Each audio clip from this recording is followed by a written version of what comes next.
How's going, guys? Welcome to the channel. In this video we are gonna see, what if Naruto was the Magix Chronicle and bagged Bloom in Winx Club, Part 1. Huge shout out to Blaster Blade X for this story. If you wants to see awesome fanfiction like this, don't forget to subscribe. Now let's get into the video. Konoha, a young man with spiky blonde hair and whisker marks on his face, was walking down the hallway of the Hokage's building. This young man is Naruto Uzumaki, the hero of the Hidden Leaf. Naruto also have a new look. He is wearing now a standard Leaf Village uniform that the Chunin and Jonin wear and has a pair of goggles with orange lenses that greatly resembles Obito's.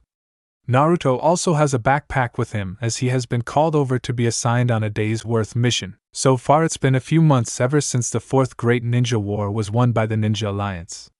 Madara Uchiha was defeated and his Eye of the Moon plan was a failure. The war may be over, but the price was heavy, costed the life of many brave ninja, which included the reformed Uchiha, Obito, and Sasuke. If it wasn't for them changing sides to the Shinobi Alliance, they all would have lost the war. To make sure his modified body can never be used again, the Ninja Alliance decided to lock away Madara's body so people like Orochimaru and Kabuto can never revive it again. As for Sasuke and Obito, to show their gratitude to the two Uchiha who gave up their lives for the world, the Leaf Village gave a proper funeral for them. As for the tailed beast, the 2 to 7 tailed beasts decided to return to the summoning animal realm and live their days there. Shikaku the one-tailed decided to stay with Gaara because he and his Jinchuriki finally managed to become friends, and he didn't want to leave. Good news is, thanks to Gaara's new influence of peace and hope, Shikaku now trusts humans more and as a result lost his desire to kill them for fun anymore.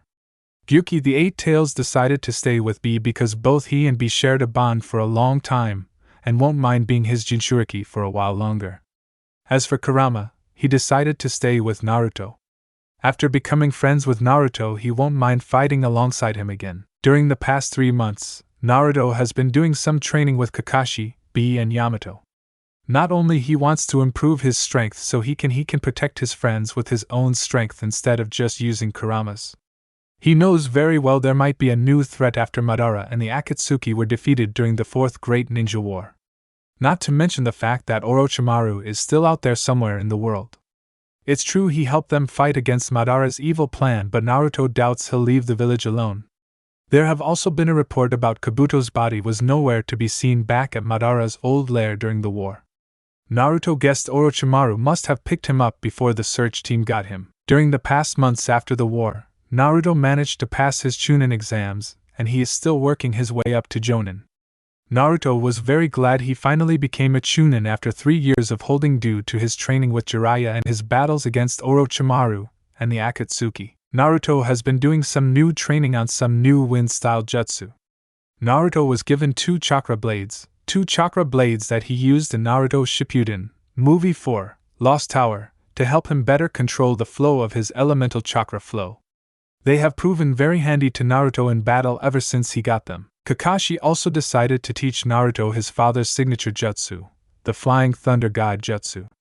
After Naruto took on Madara and some of the greatest shinobi in history during the war, he was definitely ready to learn Minato's signature jutsu. The jutsu was difficult to learn for Naruto, but in good time and determination Naruto managed to master the jutsu in a week. Naruto has also been training with B and Kurama to hone his skills as a Jinchuriki. Naruto did promise to rely his own strength in battle, but he would still practice his Jinchuriki skills too.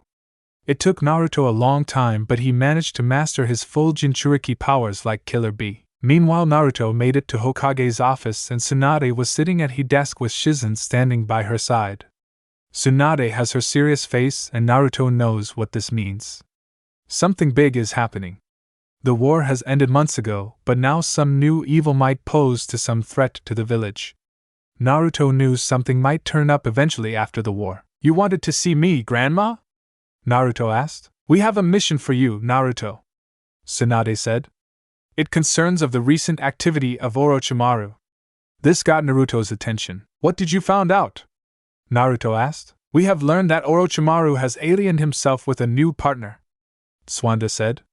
"Your mission is to head to a special place and deliver this message to the headmasters of these schools to warn them about Orochimaru. She then gave Naruto 3 scrolls containing the message and a scroll containing the locations he needs to go. Naruto then read the scroll with the locations and raised an eyebrow at Tsunade. Alphea, Cloud Tower, and Red Fountain? What kind of schools are these? I never heard of these names before. That's because they don't exist in our realm. Shizen explained, stunning Naruto. Hold on. These schools are in another dimension? Naruto asked. Tsunade nodded. As you know, Naruto, there have been other realms other than ours, correct? Tsunade. Well, yeah, like the summoning realm where all the summoning animals live. Naruto said. The Elder Toad Sage also told me there are supposed to be multiple realms outside of our and theirs. Yes. Orochimaru is very aware about these different realms and has figured out a way to get there. And it looks like he managed to hook himself up with someone there. Tsunade said. So, what realm am I going to? Naruto asked. The dimension you're going to is called Magix. Tsunade said. It is a realm that is filled with magic and people with abilities that are similar to our own. We Kage had to keep its identity hidden from the rest of the world because we fear that our enemies' criminals could enter Magix, require power there, and use it against us. She explained. This news definitely shocked Naruto, hearing news about a new world like that, but had to ask a question about this magical realm. Hold on, Naruto said. If the other Kage knew about this, how come none of them decided to use that dimension's power themselves? Because power in the wrong hands can lead to disastrous results. Tsunade said. Long ago, the realm of Magix was unknown to us until one day my grandfather, Hashirama Senju, the first Hokage, was called there when they needed mighty warriors for battle and against some powerful enemies. My grandfather was given a ritual that acts as a doorway to the dimension, but he decided to lock it up and held it secret except only those of the head Senju clan because he feared that if anyone discovers them they would use the dimension's powerful magic for evil purposes. She explained to Naruto, who was awed by the news. Then his face got serious. That is until Orochimaru discovered the secret and is now on his way to Magix, right? Naruto exclaimed. Yes, or the person from Magix came to Orochimaru. Tsunade replied. This shall be a S rank until all 3 messages are sent. But you're going to need some help in getting into Magix. Follow me. She and Shizen led Naruto across the hallway and into the Hokage building's library. They approached a bookcase and Tsunade pulled one of the books and a secret door with staircase heading down opened. They then went deep downstairs. Naruto could tell they must be right underneath the basement of the building. When they finally made it, they entered a large room with a giant spiral-shaped seal on the floor with other symbols surrounding it. There were candles all around the room to light up the place. There were also 5 ninjas all in circle, all kneeling down with clapped joined hand signs together. Naruto was very awed at the sight of this. Far as he can tell, the whole room looks very old, and what he really finds really hard to believe is that this room containing a seal that has the power to travel to different dimensions was underneath the village this whole time. He was also amazed to the fact that the whole room and seal remained undamaged, even after the village was first destroyed by Pain. So this seal and the jutsu used for it will directly take me to Magix? Alright, let's fire this thing up, Naruto said ecstatically. Tsunade held her hand up, stopping him. Naruto then sighed because he knows what that means. Don't tell me, there's a catch, isn't there? Naruto groaned. Yes. In the past, the dimensional doorway to Magix has been sealed off, Tsunade said. Meaning? Naruto asked with a raised eyebrow. Meaning we can't teleport you to Magix here in our dimension, Shizen said to Naruto as he hung his head down in defeat. Then how am I supposed to get there? Naruto asked. We have our ways, Tsunade said, confusing the young blonde Chunin. It's true we can't take you or have contact the magic dimension, but the people Magix can take you there. How so? Naruto asked. You see, they were the ones who informed us about an evil from their world entering our realm, Tsunade said. They also arranged us to have a face-to-face confrontation about this upcoming threat with Orochimaru and this evil force from the magic dimension. Anyways, we can't send you to Magix, but we can send you to another realm to meet up with the student that Farragonda, the headmaster of the Alphea school, is sending in. She will take you to the Magix. Shizen then handed Naruto a photo of the student he is supposed to meet. The student is a girl about 16 years old with long blonde hair. The girl was pretty cute in Naruto's opinion, but he didn't say it out loud because this is a serious mission right now. Naruto then put the photo in his pocket. So where do I meet her? He asked. Farragonda says that you'll meet up with this girl on parallel version of our world. It's a world called Earth in a town called Gardenia. Tsunade said. Rewind! Naruto said. There's a world similar to ours? Yes, but unlike our world, the existence of Earth's magic has been lost for hundreds of years. To them, magic is nothing but mere fantasy to them. Tsunade explained. So when you get to that Earth, it is best that you keep your ninja art and your Jinchuriki powers a low profile. We don't want to cause a panic. Right, no showing my ninja arts. Naruto said with thumbs up. Before you go, you're going to need this. Tsunade then gave Naruto a device with some kind of device with a screen on it. It's one of the magic dimension's communicators. You need this to communicate with us. Make sure you tell us about your progress in your message delivery to the 3 schools. Okay. Naruto said, then got a curious expression on his face. Hold on, what will happen next after I send the messages? Once you report about the final message being sent, we will send your team over after the magic seal that separate us from Magix is undone. Tsunade said. Afterwards, you all will begin investigating Orochimaru's movements and report back what you discover about his future plans. The 4th Great Ninja War may be over, but that doesn't mean there aren't any more criminals out there anymore. Right, you can count on me, Grandma, Naruto said. As he was about to head to the circle, Tsunade grabbed his hand, stopping him for a second. There is also something else that I'd like to give you for your newest journey, she said. Okay, what is it? Said a confused Naruto. Tsunade then handed Naruto a necklace that looked exactly her grandfather's, which she gave to Naruto before he destroyed during his fight with Pain. Think of it as a good luck present on your mission, Tsunade said. She then lifted Naruto's headband and gave Naruto a kiss on his forehead. Naruto blushed and looked up at Tsunade, who had a very warm smile with a few tears in her eyes. I have faith that you can complete this mission, Naruto. You have gone through so much before and during the war, and I'm sure this mission won't be too difficult for you. Naruto gave a warm smile of his own to Tsuanda and enveloped her in a big hug, which she returned. After they let go, it was now Naruto's turn to speak. Thanks, Grandma, Naruto said. I promise I won't let you down. Hey, Kurama, what do you think about this mission? You ready to go? He mentally asked his tailed beast friend. It will be interesting, I can tell you that. And I am ready when you are. Fire it up, Kurama said. Naruto then stepped up to the center of the seal. The 5 ninja who were kneeling down began to chanting while doing some more hand signs to activate the seal. The seal was beginning to glow white. Then Naruto was enveloped in blinding light, and when it faded he vanished. Do you think the jutsu worked and Naruto is alright? Shizen asked in a worried tone.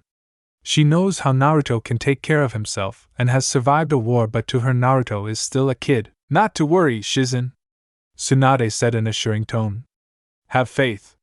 He is no longer that obnoxious brat he used to be, and I believe that Naruto can accomplish this and has made it to Gardenia safely. Gardenia. One morning in the town of Gardenia, there was a girl with long red-orange hair sleeping in her room with her pet bunny Kiko. This girl's name is Bloom. Bloom is just an ordinary 16-year-old girl who just loves fairy tales and loves to read books about fairies. Today is the first day of her summer break from school, and her mother Vanessa came up to her room to wake her up but found it a little difficult to do so. Bloom, wake up, sweetie. The sun has been out for ages, Vanessa said to her sleeping daughter. Just 5 more minutes, Mom. Bloom, wake up or you're going to be late, Vanessa whispered to Bloom's ear, and then her daughter immediately got up of bed, took a quick shower and getting herself dressed in a frenzy. School? Oh no! I'm going to be so late. Mom, why didn't you wake me up before? Why didn't the alarm go off? Bloom said as she was getting ready. Then she realized something. Wait a sec. There isn't any school, it's summer vacation. Mom, that was so not funny, but you fell for it, didn't you? Her mother chuckled. Bloom then yawned and was heading back to her bed. I'm still sleepy. I'm going back to bed. Sweetie, why are you up so late last night? Vanessa asked. I was reading, Bloom said. Vanessa then found and picked up the book Bloom was reading, and it was another book about fairies. Fairies, myth or reality, don't you ever get tired of these silly tales, Bloom? Vanessa teased. They're not silly, okay? Bloom defended. Vanessa then turned to her daughter after setting the book down. Anyway, now that school is over, you can help me at the shop. Oh, Mom!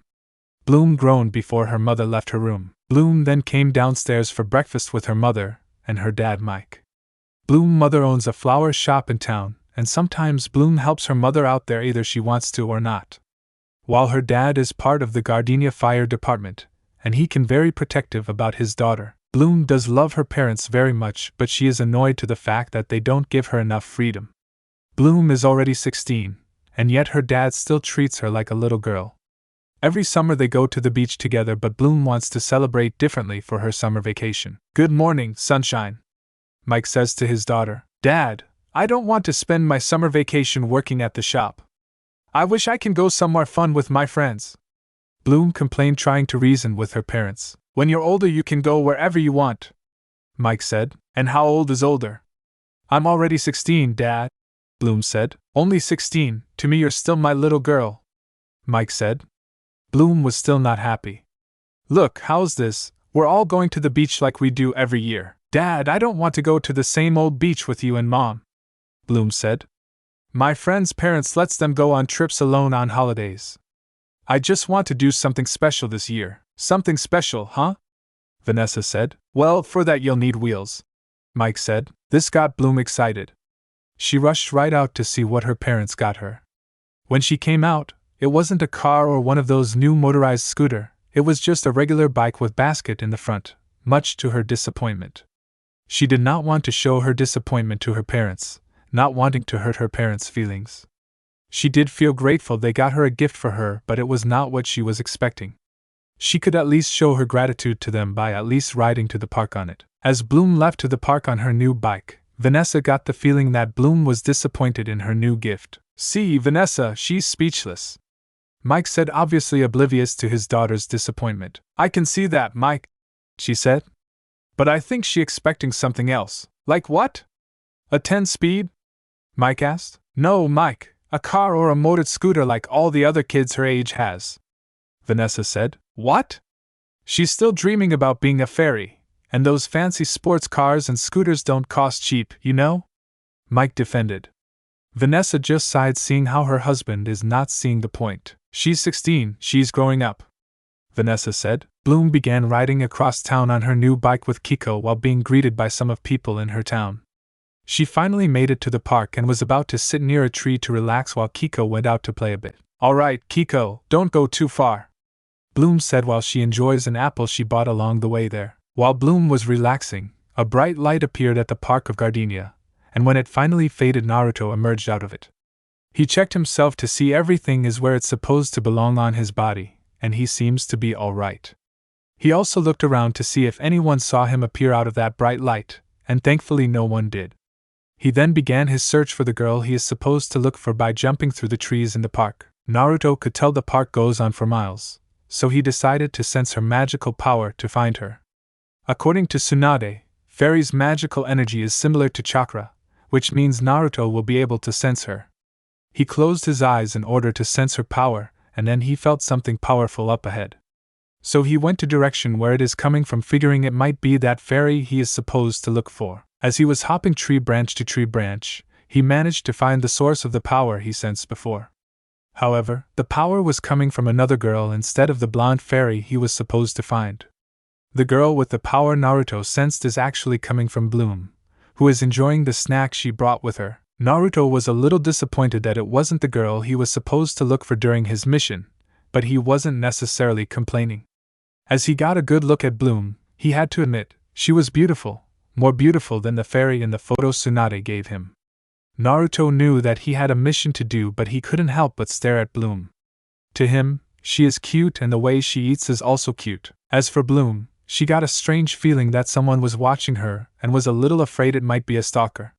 So she looked around the trees if someone was watching her. Naruto then hid quickly before Bloom got a chance to see him. She still had an odd feeling someone was watching her. While she was trying to relax, her pet rabbit Kiko immediately ran right to Bloom, all panicked-like, and was tugging on her pants like trying to lead her somewhere. Naruto was also seeing this. He tried to sense some magical power again, and he finally got it, and the source of it is not too far from where he is right now. So he immediately rushed right where the source is coming from. "What's the matter, Kiko?" Bloom asked her pet. Kiko was trying to tell Bloom to follow him on what he found. Okay. Bloom followed Kiko and brought her to what he found.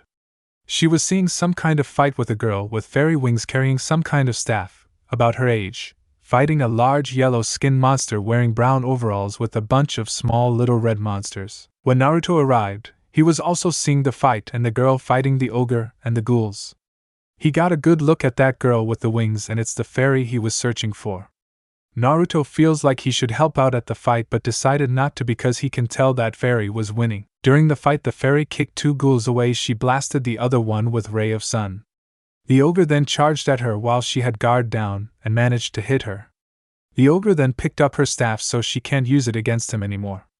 As the ghouls charged at the defenseless fairy, Naruto came in, took out his chakra blades with the flying swallow jutsu and cut them down to size.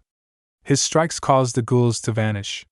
The fairy got back up and decided to thank her savior. "Thanks for the save back there, but who are you?"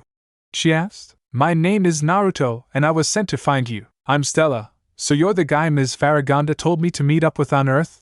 she asked. Naruto nodded. "I'm sorry to say that our first meeting and your mission got off to a bad start." "Looks like it," Naruto said as he prepared his blades. As the ghouls gotten closer to the two, Bloom decided she could not just stand there and do nothing. So, without thinking how, she stepped in and decided to help. "Leave them alone," she demanded to the ogre and his posy. They all turned to Bloom and the ghouls began walking to her slowly while Bloom was backing up. "Great, the cavalry just arrived," Stella said ecstatically. "I have to say, your people sure come prepared." "Thanks," Naruto said. "Except for one problem." "What's that?" "I didn't bring any reinforcements with me." Stella's eyes widened and looked back to that girl. "You get out of here quick." The ogre then grabbed Bloom's arms with his massive hand. "You want to cause trouble, little girl? Fine, let go," Bloom said. As she yelled, Bloom began to glow and pushed the ogre back with a dragon of light coming out her body. The dragon flew up in the sky and exploded like fireworks.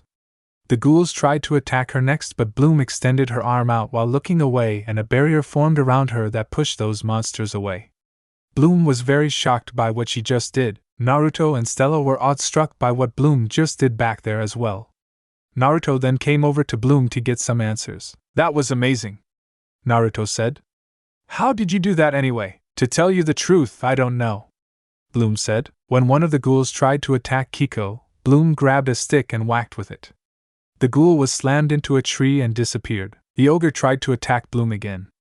She extended her hand out to that shield she did before, but it wasn't happening for some reason. When the ogre was about to grab her, Naruto jumped and gave the ogre a barrage of kick and knocked him down. Naruto then looked back to the girl he saved and she was blushing after he saved her. Naruto smiled. "Hey, are you alright? He didn't hurt you, did he?" Bloom snapped out of it and looked away with that same blush on her face. "No, I'm okay and thank you. No problem," Naruto replied. He then kicked Stella's staff up to his hand and passed it to her. "I believe this belongs to you." "Thanks," Stella said. Then she blasted the ogre with a sun blast. Some ghouls tried to jump her, but Stella twirled her staff and blasted all at once with another sun blast. The ogre decided to retreat, so he clapped his hands and a thick cloud of purple smoke covered him and his ghouls. When it cleared up, they escaped. Exhausted from the fight, Stella passed out and returned to her normal form. Bloom and Naruto came over to help her. Naruto picked Stella and checked her pulse, and it was normal. "Is she alright?" Bloom asked. "Yeah, she's okay. She's unconscious right now," Naruto said as he picked her in his arms. "We need to get her to a place to rest. We can take her to my house," Bloom said. Then she realized to ask who her savior is. "Oh yeah, who are you? I never did got your name." Naruto just sighed and looked back to her. "Look, I promise I'll answer your questions as soon as get to your house and give our friend here some time to recover," Naruto said. Bloom understood, and she led him to her house. When they arrived, Bloom's parents were definitely surprised. Not only because Bloom brought along 2 guests unannounced, but she brought 2 guests unannounced while one of them is unconscious. Mike and Vanessa were surprised. They helped Naruto set Stella down gently on the couch so she can rest. Now it was time for Bloom to get some answers from this mysterious blonde boy. She also tried to explain to her parents about what happened at the park. She explained to them that their 2 guests have powers and that they were fighting monsters, but her father doesn't seem to believe her. Frankly, Naruto doesn't blame him. If you tell someone that you saw some people using magic to fight some monsters, they won't take you all that seriously. Bloom then went back to Naruto, and wanting some answers like he promised. Okay, now will you tell me who are? Bloom asked. You'd promised me that you would after I brought you here. Naruto sheepishly rubbed the back of his head. I did say that and you deserve an explanation, Naruto said. My name is Naruto and I am on an important mission right now. Mission? Bloom asked. Yeah. Naruto then took out 3 scrolls from his pouch to explain. You see, my mission is to deliver these 3 scrolls right here and this girl is supposed to be the one to take me where I'm supposed to deliver them. Deliver them where? Mike asked. Naruto knew he couldn't reveal too much about his mission or his powers to these people. He's supposed to be on a S-rank mission and the S stands for secret. He was about to come up with a fake story to cover the rest of the detail of his mission, but then Stella finally managed to wake up. What happened? Where am I? Stella asked. Bloom came over and put her hand on Stella's shoulder. You're at my house, Bloom said. We brought you here after you passed from the fight. Thank you for helping back there, Stella said to Naruto and Bloom. No problem, Naruto said. Yeah, you're safe here now, Bloom said. Naruto then turned to Bloom. By the way, you never told us your name, Naruto mentioned. Oh, right, Bloom said while blushing in embarrassment. I forgot. My name is Bloom and these are my parents. Vanessa then looked at Stella. What's your name, dear? She asked. My name is Stella. But I'm not from around here. Heard of the Magix, the magic dimension, Stella said. Bloom and her family shook their heads. It's in another realm. I am the princess of the planet and kingdom of Solaria and fairy of the sun. Fairy? That's it. I'm going to call the police because this girl needs some help, Mike says as he picks up the phone. When he was about to dial it, Stella used magic to turn the phone and its receiver into a carrot and a cabbage. This definitely caught Mike off guard. Naruto snickered on what he saw and looked back at Mike. Is that proof enough for you? Naruto chuckled. I believe you, Stella, Bloom said. So tell me, if you're from another magical realm, what are you doing here? Well, long story, Stella said. Stella then explained to Naruto, Bloom and her family that she went to her orientation for Althea College for Fairies. After her day out of orientation at the fairy school, Headmaster Faragonda selected her to come to Earth and bring Naruto to the magic dimension. Faragonda didn't give out the full details, but she told her Naruto's mission is supposed to deliver something important, and it was important that they get it. She also explained that after she arrived to Earth, that ogre and his gang of ghouls attacked her as soon as she arrived. She figured they must have followed her there. She also explained how both Naruto and Bloom came to her rescue when things were looking bad for her at the fight. She also told Mike and Vanessa that Bloom has powers like her and Naruto. They were very shocked by this. They have never known that their daughter had magic powers. To tell you the truth, I don't know what I did, Bloom said. I was so scared back at the fight, it all just came out and I don't know how I did it. A fairy doesn't need to know how she does it, she just does it, Stella said. Me, a fairy? Bloom said while pretty amazed by that fact. My daughter, a fairy? Nuts, that is just nuts, Mike said while putting his hands on his head. He then looked at Naruto, who was acting pretty calm right now while leaning on the wall. He then decided to ask him some questions too, though he doubts that he is a fairy. What about you, young man? Are you magic too? He asked Naruto. Naruto didn't want to reveal too much, but Mike and everyone else in the room does at least deserve an answer. Well, sort of. You see, I am a shinobi, a ninja warrior from another realm, and like Stella, my people have powers that regular humans can't do, Naruto said. Everyone else was pretty amazed, especially Stella because she never heard of a human who has powers. Naruto chuckled at the expressions on their faces. Afterwards, Bloom decided to take Stella and Naruto up to her room while her parents stayed downstairs. Naruto felt a little nervous going up to a girl's bedroom, especially the one of a girl he just met. When they got up there, Stella and Naruto were getting a good look, and it's a very nice bedroom.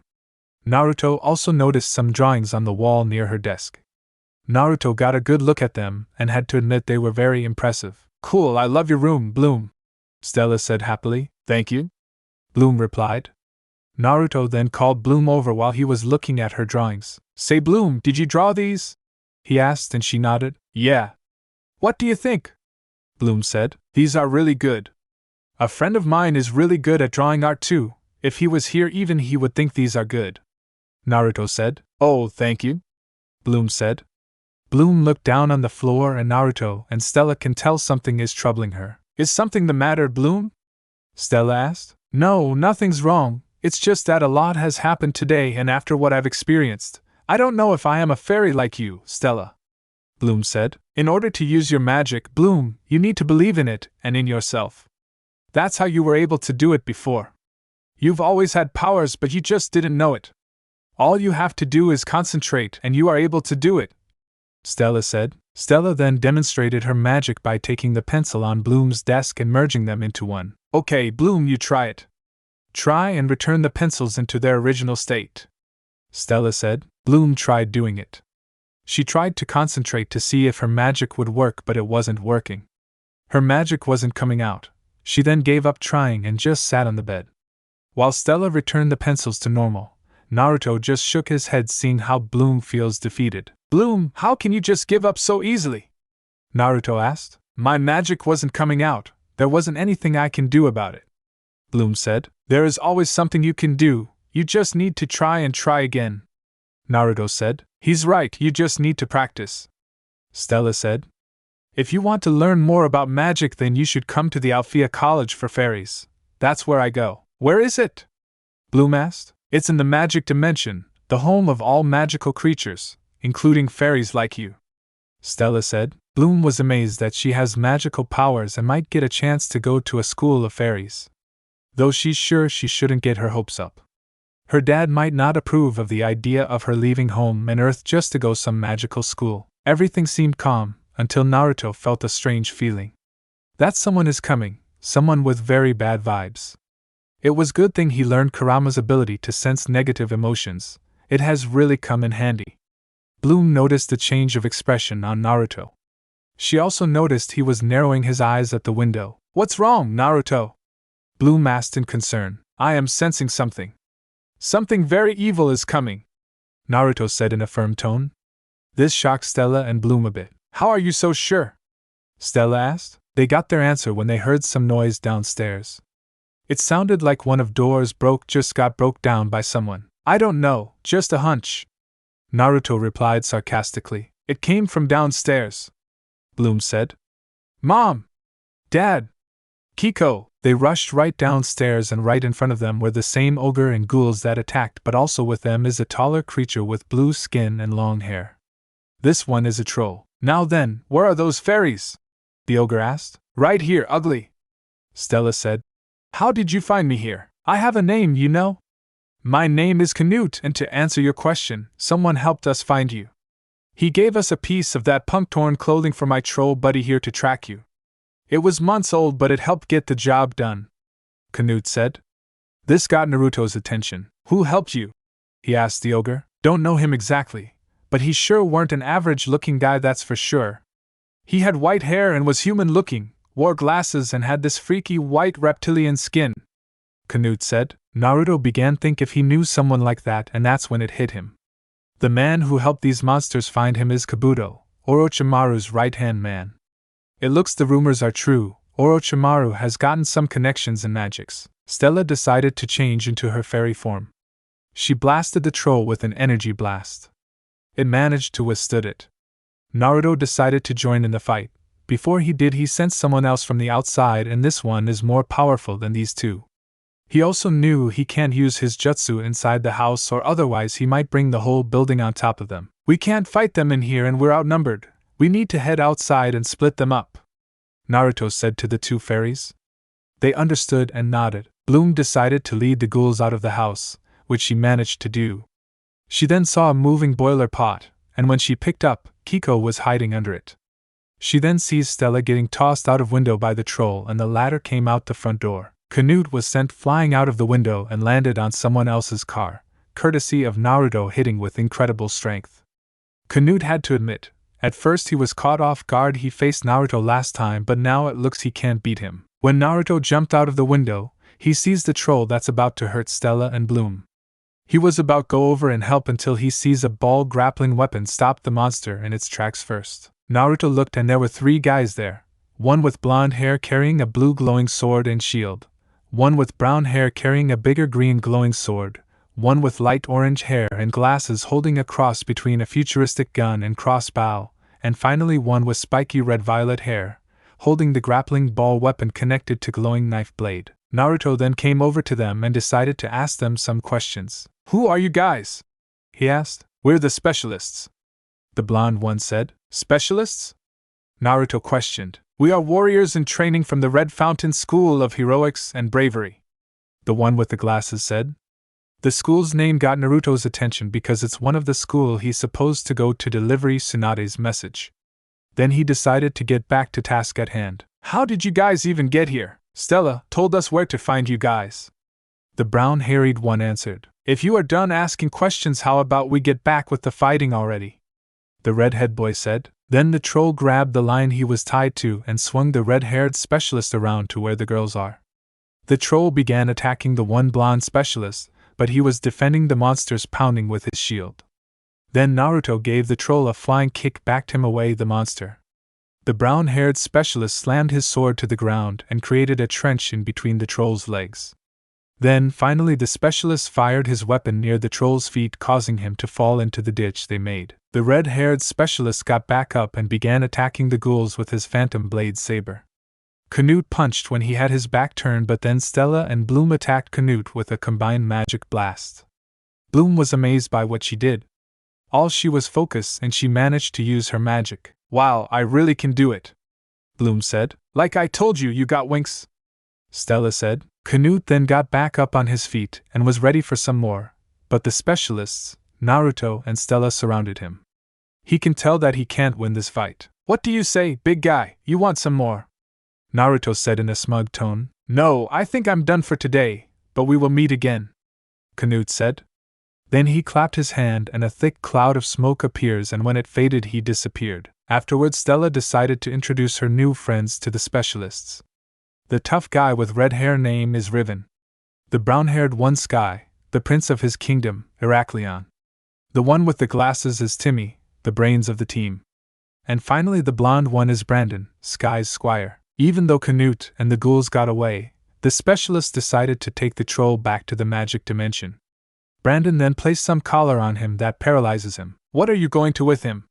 Naruto asked them. "We'll take him back to Red Fountain," Riven said. "They'll hold him in some monster reserve until he faces trial for his crime."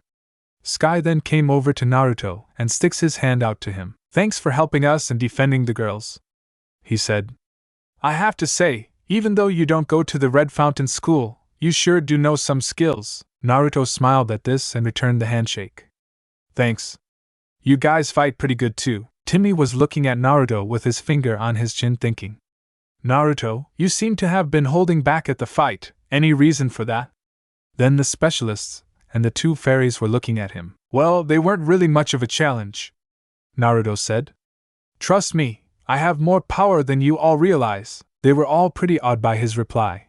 One thing is for sure, Naruto is more powerful than he lets on. Naruto, however, is still thinking about what happened tonight, especially on what Canute told him. He wanted to know who did Orochimaru teamed up with in the magic dimension, and did he really send those monsters or not. Unknown to them, a mysterious figure in a black cloak was watching the whole fight. This person's face was hidden because of the cloak, but his part of his face had glasses in front of his eyes and the bangs of his hair was white. Naruto sensed that person behind him, while everyone else had their backs turned, but when he looked, there was no one there. The next morning, Mike and Naruto began cleaning the house after those monsters trashed it after all their fighting. Naruto decided to help because he felt bad since he was partially responsible for last night's attack.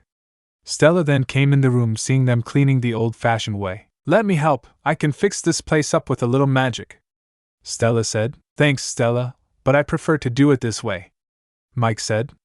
He knows Stella is only trying to help, but after what happened yesterday, he wants a little break from the magic for a while. "I'm sorry that those monsters attacked your home, Mike," Naruto said. "Don't be. None of this is your fault, Naruto," Vanessa assures the shinobi. "That's right, you didn't know those monsters followed you. You don't need to blame yourself," Mike said. This got Naruto to smile. "I'm ready," Bloom said as she got her suitcase ready. Bloom decided to go to Alfea for some training on her newly discovered powers. Are you sure about this, sweetie? Mike asked. Yes, Dad. Bloom said, all determined. Now that I know I have powers, I need to learn how to use them and learn how to be a real fairy. I know, but we don't know about Alfea College, so we're coming with you, Mike says as he gets his jacket ready. You're not going to Magic Dimension until we check it out ourselves. So Stella, how do you suppose we get there? Bus? Car? Flying broomstick, maybe? Dad, I'm pretty sure flying on broomsticks is more of a witch thing, Bloom said. Anyways, how do we get there?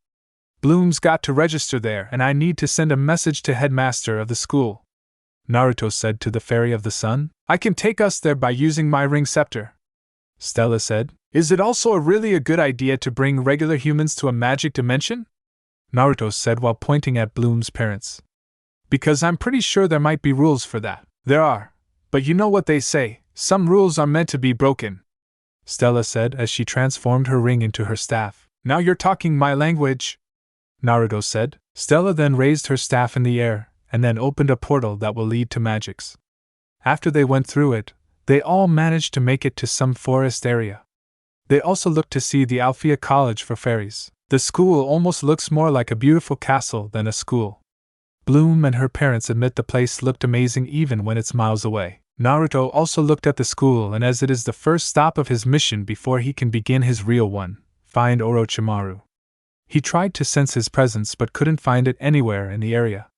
He figured Orochimaru is in a much farther location than where he is right now and must have put some barrier to block out his detection abilities. Even though he can't sense him, Naruto knows Orochimaru is in Magix because that Canute guy mentioned he probably sent that monster to either capture both him and Stella. Orochimaru, I know you're here. No matter what hole you're hiding under, I will find you, Naruto mentally thought. Bloom and Stella continued walking to Alfea. Bloom had to say goodbye to her parents when she couldn't bring them with her to her new school. According to Stella, there is a magic barrier surrounding Magix that keeps non-magical beings like humans out. Naruto was definitely shocked by this news, since he's a human, and yet he was able to pass through the barrier. According to Kurama, it must be because of their ability to manipulate chakra. Which is also why Hashirama was able to pass through the barrier too when he came to Magix. He also had to leave both Bloom and Stella during their traveling to Alfea. Naruto didn't want to leave his new friends so soon, but he had to. His mission is supposed to be a S-rank mission, meaning a secret mission, and he already caused too much attention already back on Earth. He can't reveal his true objective to people he just met, and he doesn't want Orochimaru find out where he is. That ogre Canute probably told him about his appearance last night. Alfea. Bloom and Stella finally managed to make it to Alfea. The place was like cross between a boarding school and a castle, but pink. Bloom was very excited to come to her new school, but she was disappointed that Naruto had to leave so soon. She feels very grateful that he saved her life and wishes she can see him again. Stella noticed Bloom seems to be a bit down. She decided to make some talk to get her out her slump. What's the matter, Bloom? Stella asked. Just nervous, Bloom said. I don't know if I can fit in here. Don't worry about it. Fairy school is like regular high school except we all have magic powers, Stella said. It's beautiful here, but that is not. Stella pointed to older lady with glasses while holding a clipboard. Who is that? Griselda, head of discipline. If there is anything fun, she is against it. Griselda was checking in the new students who just arrived for today. Bloom felt really nervous, and just recalled something important involving that list the discipline fairy's holding. Oh no, what do I do? I'm not on the list, Bloom said all panic-like. Don't worry, I got a plan, Stella said. Stella said that the Fairy of Valisto could not make it because she changed her mind in coming to Alfea, and Stella was supposed to send in the letter that explains it. But in order for Bloom to stay at Alfea, Bloom will pose as the Fairy of Valisto so she can stay. Bloom, however, wasn't so sure. I don't know, Stella. I don't like lying. Relax, one little white lie can't hurt, right? Now come on, Stella said as she pushes Bloom along to the Discipline Fairy to check in on her list of new students. As they check in with the Discipline Fairy, Stella's lie about Bloom worked and the latter was able to enter Alfea. Afterwards, Griselda decided to go over the rules of the girls' stay at Alfea. Alfea has some strict rules, and if you break them, then they will ground on school grounds without powers. For example, they are forbidden to use their powers on school grounds unless they are under adult supervision during classes. Griselda also mentioned to the other fairies that using unauthorized spells could also get them in trouble. Stella definitely knows that rule quite well because last year she destroyed the school's potions lab when she tried to create a new shade of pink, but it ended with disastrous results. Stella got expelled from Althea last year because of that stunt she pulled, and she wasn't particularly proud of it. You really did that? Bloom asked. Yeah, but my father paid for all the damages, Stella said. After meeting with the headmaster Farragonda, the girls all went to their assigned dorm rooms where they will spend the year in. Farragonda also mentioned a very important rule in Althea that everyone should follow: stay away from the witches of Cloud Tower. According to Griselda, they don't have a real punishment for that, but she says that what they do to them will be nothing what those witches will do if they catch them. Ms. Farragonda is awesome, but Griselda, she can be a real killjoy, Stella said. Quick question, what's Cloud Tower? Bloom asked. It's one of the 3 main schools of Magix. You see, our school, Althea, is one of them. The second school is Red Fountain, is the school for those specialists who helped us last time. They trained those boys to be magicians run by Saladin. The last school is Cloud Tower. Cloud Tower is a school for witches that is run by scary old Miss Griffin, and some of those witches are really mean, so it is best to stay away from them, Stella explained. Stella also noticed Bloom had a bit of a sad expression on her face. What's the matter, Bloom? You miss home already? A little, but I'm wondering what Naruto is doing. After we made it to Magix, he just took off without even saying goodbye. I hope he's doing okay, Bloom said with a blush on her face. She tried to hide it from Stella, but she noticed but didn't say anything. The 2 girls finally made it to their assigned apartment, and lucky for the 2 new friends, they live in the same one. When Stella entered her room, she assigned to a single, while Bloom was assigned to share with a roommate. When she entered the room, she stepped on some vine and much to her amazement the plant moved and had a face. It was blowing on the spot Bloom stepped on to cool down the pain. Oh, sorry, Bloom said. Then a girl with long light brown hair came in the room. Don't apologize, I'm the one who left all her things all over the room, the girl said. My name is Flora and this my talking plant, it's a magical creature I created. Hi Flora, I'm Veranda, Bloom said nervously after she almost blew her cover. She needs to be careful, or otherwise she'll be sent back home on the first day. As she was backing up, she almost backed up at a girl with short pink-violet hair. Valisto, huh? That must have been a very far way from home to come all the way here. By the way, I'm Tekna, the girl said. Hi Tekna, I'm Stella.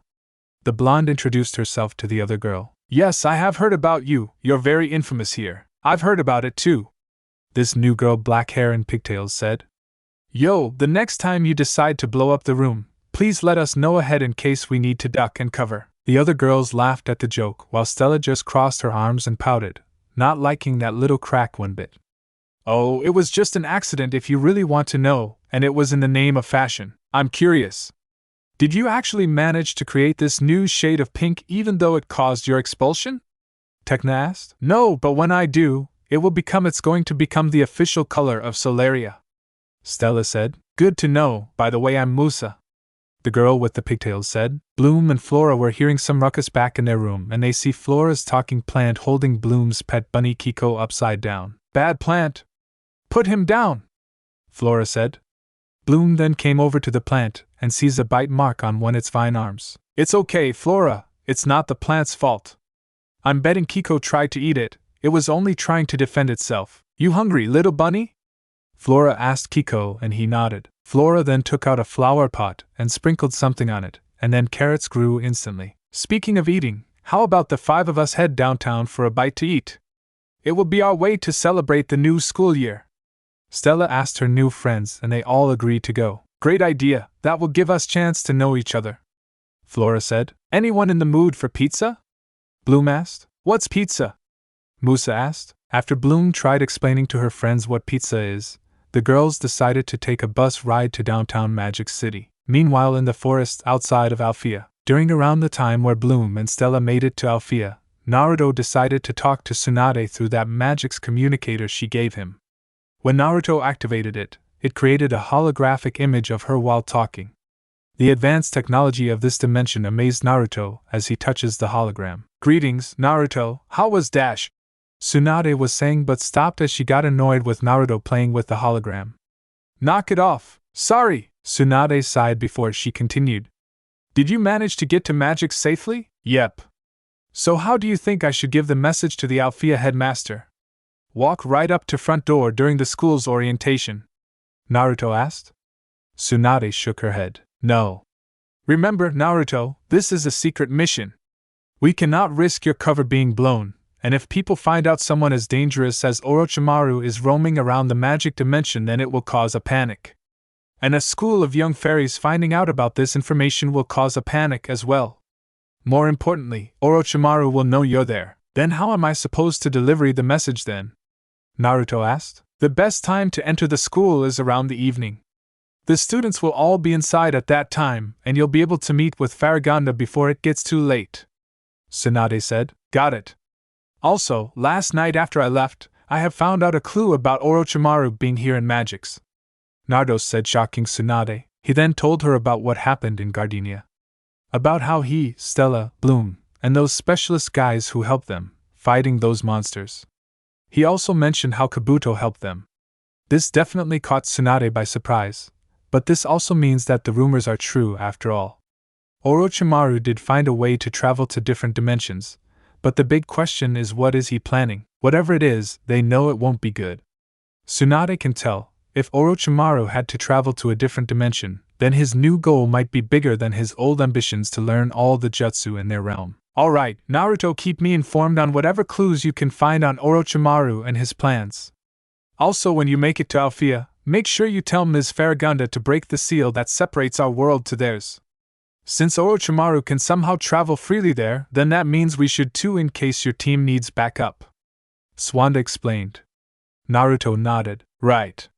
You can count on me, Grandma," Naruto said with a salute. After Naruto hung up, he decided to get a better look around Magix himself. First he had to go into a change of clothes. He decided to go around in his normal orange and black tracksuit with his white cloak. He also decided to take off his Leaf Village headband to avoid suspicion. When Naruto made it to the city, he was amazed how big and advanced the place is compared to his village. As he was traveling, he noticed a man in a black cloak walking the opposite direction.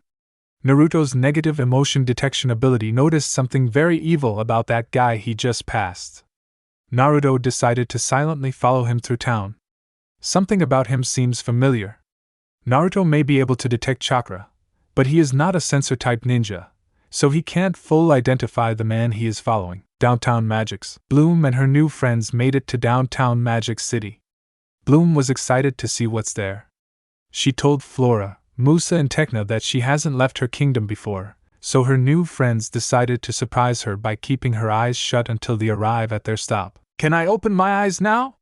Bloom asked after they got off the bus to town. "Yeah, go ahead, take a look," Tekna said. When Bloom uncovered her eyes, the city was different than she thought. She kind of pictured Magix City to be just like the magic cities in her book.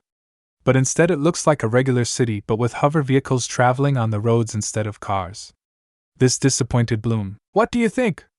Musa asked. "To be honest, it's not really how I pictured it," Bloom said. "This is Magix, capital city of the realm of Magix, the most magical place in the universe? Well, what were you expecting? I don't know, dragons, unicorns, wizards, gnomes, shops full of flying brooms and magic wands, but that's all fairy tale stuff. This is the real world," Stella said. Stella explains to Bloom that everything lives off of magical energy and magical energy itself is everywhere. For an example, some guy was able to use his magic to make a new parking space for his hover car. The girls then decided to move on to a cafe to get something to eat. As they were walking down there, unknown to them, the mysterious hooded man Naruto was chasing was watching them. He was especially looking at Bloom. While Bloom was walking, she felt an uncomfortable feeling that someone is following them. When she turned around to where the hooded man was, he was nowhere to be seen. Bloom thought it was probably her imagination and just continued walking with her friends. Unknown to them, that mysterious person took out a phone and decided to make a call. The call reached to Cloud Tower, and there were the Tricks, 3 witches from the senior class, Icy, Darcy, and Stormy. "Talk to me," Icy asked on the phone. I found Princess Stella and the girl who stood in your lackey's way. Where? Icy asked. Downtown in Magix. Meet us at Witch's Ally, and make sure you don't lose sight of them. Icy said. Now, you better watch that temper of yours. Remember, you and your sisters don't order us around. We had a deal, remember? Very well, have it your way then. But you and this master of yours better keep your end of the bargain, too. We want to become queens as soon as we find the dragon's fire. Not to worry, we will keep our end of the deal as long as you will. Now then, meet me at the rendezvous location in the Ally and we will plan our attack and getting Princess's ring. After we do, kill Stella and anyone who dares to get in our way. Cafe. Bloom and her new friends were all having dinner. They began talking more about themselves and where they came from. Musa is a big music fan and her dad is part of some big music business back on her home world. Flora loves to spend her time creating and taking care of all kinds of plants across the magic dimension. Tekna explains that she comes from a world that has the most advanced technology in the whole magic dimension, and if there is anything electronic, she can understand it. Bloom was trying to use her cell phone in order to call home to tell her mom how her first experience is going, but for some reason her phone was not working. Is something wrong? Tekna asked Bloom. For some reason my phone isn't working, Bloom said. I can't seem to get a signal. Let me see it, maybe I can see what the problem is, Tekna said. As she took the cell phone apart to see what the problem is, she just laughed as she looked at the circuitry. Yo, what's so funny, Tekna? Musa asked. It's this cell phone, it's ancient technology, Tekna said. Where did you get this? In a museum? It's the newest model back home, Bloom said in confusion. On Earth maybe. Stella whispered to Bloom. If you want to call home, you need an interrealm phone, Tekna said. There's one 2 blocks ahead you can use, so that is what Bloom decided to do. She headed over to some phone booth and decided to call home. The best thing about the interrealm phones is that they can allow someone made a call to anyone on any planet in any dimension. She managed to make a call to her house back on Earth, and her mom picked up the phone and answered. Hello? Bloom, Vanessa said happily. Hi Mom, how is your stay at your new school? It's going great. School is wonderful and I'm sharing an apartment with Stella and 3 other girls. How is your cute friend doing? Vanessa asked. Kiko? Oh, he's doing fine. Got into a little trouble with Flora's magical plants, but he's okay. No, dear. I mean Naruto, how is he doing? Have you asked him on a date yet? Bloom flushed after her mom said that on the phone. Mom! Bloom said in embarrassment. It's not like that. Anyways, I don't know where Naruto is actually. After you guys were sent back to Earth, he just suddenly went ahead of us through the forest, and I haven't seen him since. I'm sure you'll see him soon.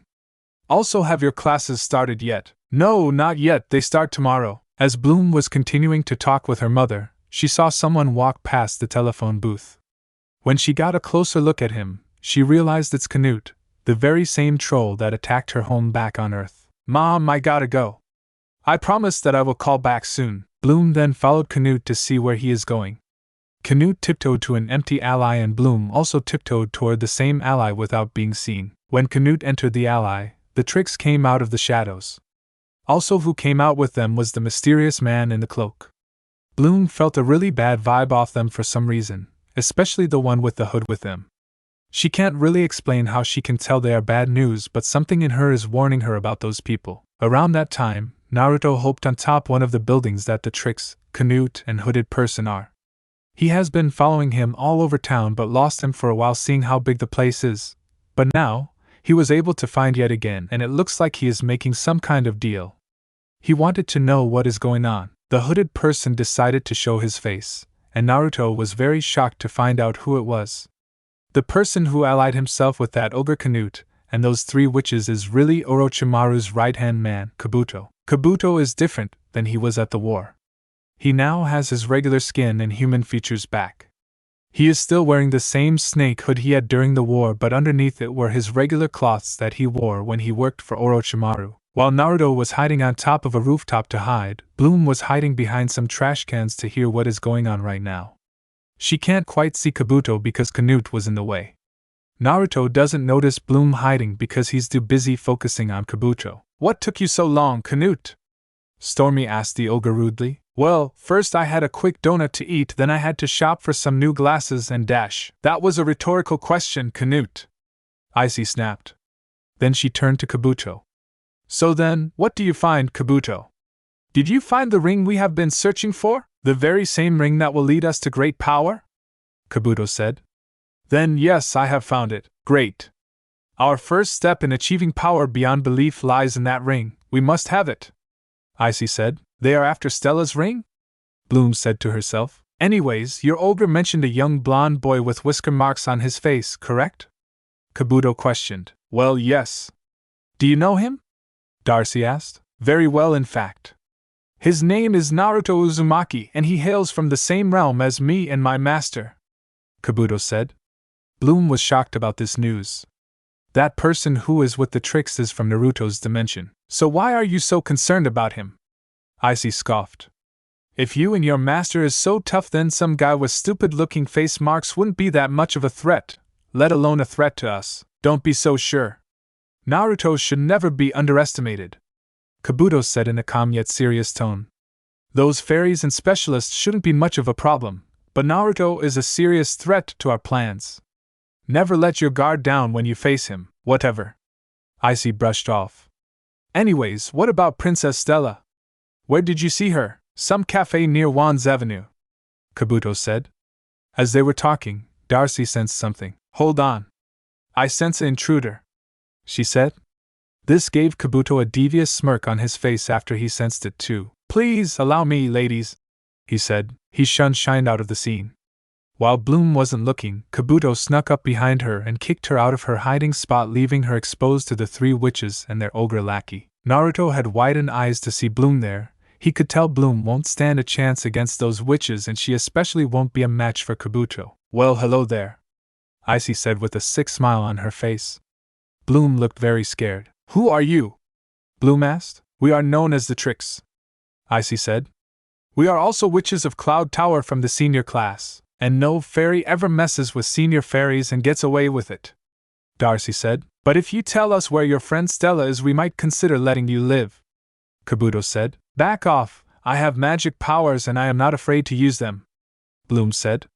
She tried to fire a blast of magic at Kabuto, but much to her shock, it was so weak he just swatted it away with ease. Bloom could have sworn she had much more magic power back when she was on Earth. Pathetic, Kabuto said in mock tone. Stand aside, Kabuto, and let us show this freshman what real magic looks like, Icy said. First Icy fired a blizzard at Bloom, encasing half her body in ice. Then Darcy released a blast of dark energy at Bloom while she was trapped. Then Stormy whipped up a tornado Bloom which sent her flying, but she held on to another building to hang on. While Bloom was hanging on, Kabuto jumped onto the wall and knocked Bloom off the wall and right into some boxes. Bloom had to think of something. She knew she couldn't beat them by herself, so she decided to run and get to her friends for help. While she ran towards them, a pair of glowing blue hands came out of the ground and grabbed her ankles. After letting go, Bloom fell down to the ground and Kabuto came out of the ground with those same glowing hands. Bloom tried to get up but she couldn't. Something was wrong with her legs. It seems they are too weak for her to even stand up. What do you do to me? She asked Kabuto. I can't get up. Kabuto let out a sick chuckle. I used my chakra scalpel attack to weaken the muscles in your ankle tendons. Can't really get away if you can't stand on your own 2 feet. Now then, let's make sure you won't be able to get away, Icy said. She then froze Bloom solid in a giant crystal of ice. Naruto had enough on what he is seeing. He is aware that it might jeopardize his mission by revealing himself to the enemy so soon, but he can't just let Bloom suffer from all of this. Alright, what shall we do with her? Icy wondered with an evil smirk on her face. She then scratched slowly on the ice with her nails. Torture into talking, or let her be frozen for eternity, or how about you let her go if you bad girls know what's good for you? Naruto said as he jumped into the alley, shocking the witches but amused Kabuto. Naruto, you always know how to come in the most unexpected ways, Kabuto said in a smug tone. Kabuto, tell me, how does it feel to be Orochimaru's pet yet again? Naruto said in an equal smug tone. Kabuto did not take it very well, as he charged right at Naruto with a chakra scalpel punch. But Naruto stopped him by grabbing his wrists when he tried to attack. Kabuto then kicked Naruto in gut and pushed him back from him. To conserve his chakra, he turned off his chakra scalpels and switched to kunai knives on both hands. Naruto got the same idea and two began attacking each other with their blades while bouncing off the walls until they reached the roofs of two buildings with both on top of the other. "How do you and Orochimaru get here anyway?" Naruto demanded. "We had a little help," Kabuto replied in a cocky tone. "You mean those three down there helped you get here?" "No. Those three witches aren't powerful to break a seal as powerful as the one that separates our dimension to Magix. We had more professional help, someone much more powerful." "Who? Wouldn't you like to know?" Then Kabuto turned his hand out, a magic symbol appeared on his palm and a portal opened up. "We'll keep in touch, Naruto." During that battle, Stella and her friends showed up at the scene where they see Bloom frozen in ice. They also see the witches responsible for this and were ready to fight them. "Leave her alone," Stella said to the Trix and the ogre. "Sure, let me think about it," Icy said sarcastically. "Canute, if you want to prove you're not useless, crush those fairies to dust." Canute roared and charged right at fairy girls.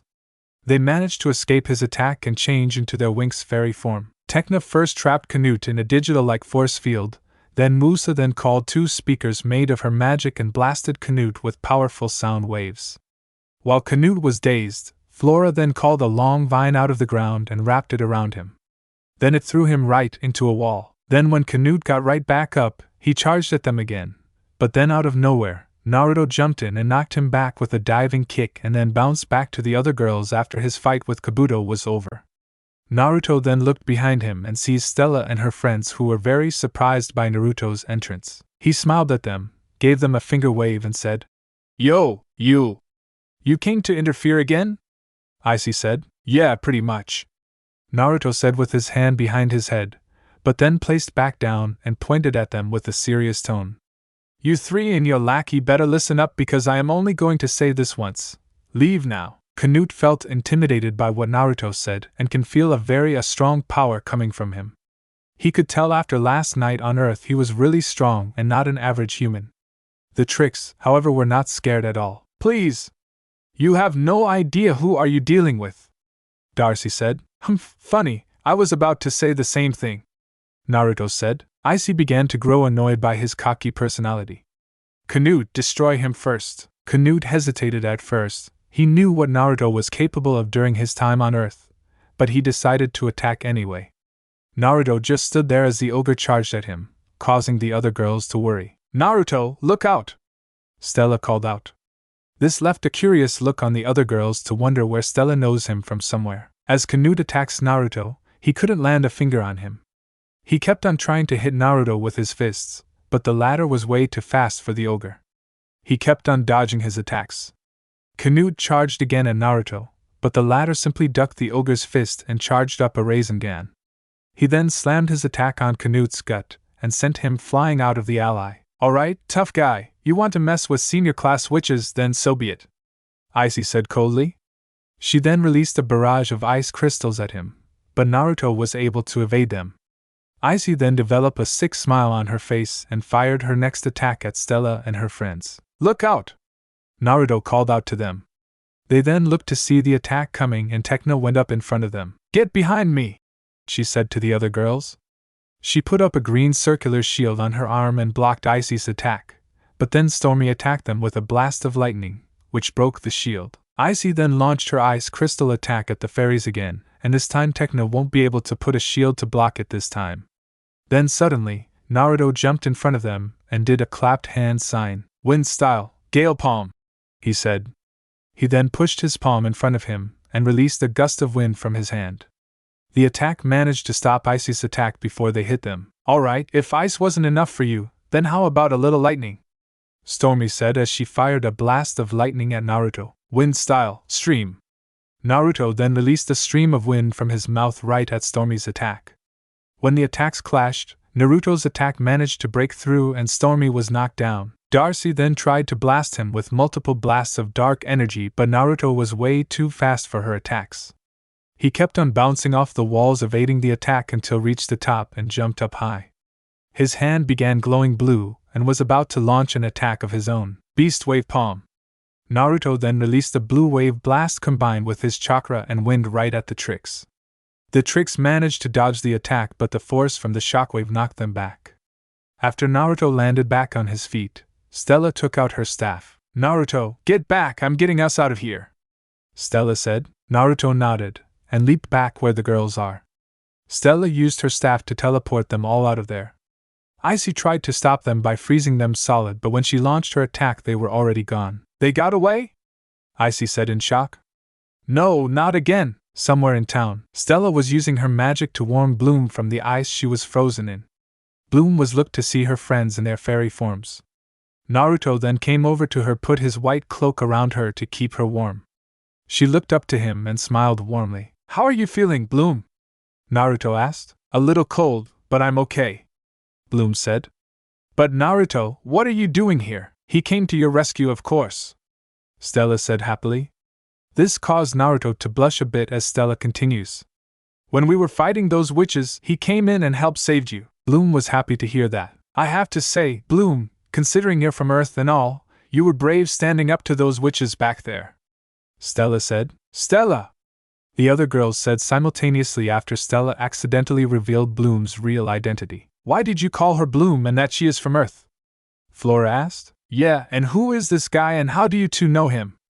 Musa asked while pointing at Naruto. "Well, it's kind of a long story. Look, I promise that I will explain everything on the way back," Stella said while nervously pointing her index fingers together. Bloom and Naruto laughed at this. Musa then walked up to Naruto, making him a little nervous. "All right, buddy, you talk first. Who are you? And why did you help us?" "My name is Naruto Uzumaki, and I came to help because I was there at the time and you girls were in trouble. It was only the right thing to do," Naruto explained. Musa was shocked by his honesty and reason. She looked back at the other girls and they were smiling. That means they know he is telling the truth. She looked back to him, put her hand on his shoulder and smiled. "In that case, you're okay in our book," she said. Naruto smiled back. Bloom was happy, not only because the guy who saved her on Earth came back and saved her again, but also because her new friends back in Alphia trusts Naruto too. She then decides to ask Naruto an important question. "Naruto," Bloom asked him. When he turned, she decided to talk. "Before those witches attacked me, there was his guy with them and he said that both you and him come from the same realm. Is it true?" Naruto sighed. "Okay, I'm not supposed to tell you this. You see, the man Bloom and I saw with those witches' name is Kabuto, and he works for a very dangerous criminal from my world," Naruto said. The news shocked the girls that there is a criminal roaming around the magic dimension. "Who is he?" Flora asked. "Orochimaru. And he is bad news," Naruto said. Then he looked at them with a serious face. "My mission is to investigate what he is planning here in Magix and who he is working with. Those three witches, the tricks, didn't bring him here. Someone else did, and my mission is to figure out whom that person is and spread the word to the three magic schools' headmasters about his arrival. Now that you know, can you girls please promise not to tell anyone about this?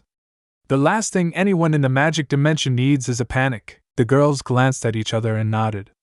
Bloom stepped up to Naruto and decided to speak on behalf of the five of them. "Don't worry, Naruto, we promise we won't tell anyone. If you like, we can take you to Alphia where you can send the first message. I'm sure Ms. Farragonda would like to know on she'll be dealing with," Tecna explained. "I don't know, wouldn't you girls get in trouble for bringing me in with you?" Naruto asked, very unsure that was a good idea. "Don't worry, Naruto, we'll worry about that later," Stella said. "Right now you have a job to do, don't you?" They all began walking back to Alphia. Naruto also began learning more about Bloom's new friends and their worlds. Based on what Tecna told him, Magix is part of one big magic dimension and that there is already a Earth in that dimension. This explains why his Earth is a parallel version of Bloom's Earth. "I think I want to tell Ms. Farragonda the truth," Bloom said. From what Naruto understood from Stella, Bloom wasn't technically registered to get to Alphia College. So in order for her to get in, Stella said that Bloom was a princess from another world. Naruto could tell that Bloom is not the kind of person who would want to lie to people. That is why she wants to tell the truth. "We'll talk about it later, for now just follow me," Stella said. Unfortunately, two spotlights caught the girls while Naruto was backing himself away. Then both Ms. Griselda and Farragonda came out in front of the girls. "Hold it right there, girls," Ms. Griselda said. Do you have any idea what time it is? We were worried about you girls. Now off to bed, we shall discuss about this in the morning, Ms. Farragonda said. As the girls were heading back to their room, Griselda stopped Bloom. Not so fast, Princess. What did you want to tell the headmistress about? Well, it's that I'm not Princess Veranda from Valisto. My name is Bloom and I am from Earth. Earth? As in the planet Earth? Griselda asked while adjusting her glasses. Bloom nodded. If that's the case, then you have broken 2 rules today. Not only did you break your curfew, but you have also lied about your application into our school. I'm sorry, Bloom said, feeling guilty. Still, she must be a magical being or otherwise the barrier would have kept her out. Now, care to tell us why did you had lie to us? Ms. Farragonda asked. Please, Ms. Griselda, Ms. Farragonda, don't be so hard on her. It was all my idea, Stella said, trying to keep Bloom from leaving. It's okay, Stella, Bloom said to her friend. Then she looked back to the elder fairies. Look, I know I lied and disobeyed the rules and all, but please don't send me back home. I love it here. This is the most amazing place with the most amazing people I ever met. You have still lied to about your registration, young lady, and should still be punished, Griselda said. Hold on, it took a lot of courage to tell the truth. I think we should give her a chance. We shall let her stay in Ms. Veranda's place. We could. Griselda agreed. Yeah. Bloom and her friends cheered, being glad that Bloom gets to stay at Alfea. While they were, Bloom remembered Naruto and noticed he was missing. Girls, where's Naruto? Bloom asked. They all looked around for him, but he was nowhere to sight. I don't see him, Musa said. Unfortunately for them, headmistress and her assistant heard them and were curious about who they were talking about. Who is this Naruto? Farragonda asked the girls. She then looked at Stella with a raised eyebrow. Stella, was there something else that you forgot to tell me during your visit on Earth? Stella again was pointing her index fingers together. Yeah, you see, Naruto was that guy you asked me to look for on Earth. She also explained about what happened in town, on how Naruto saved them from a couple of mean witches and he was supposed to be on some kind of mission. Speaking of Naruto, he was watching the conversation about Bloom's stay at Alfea while hiding in the shadows.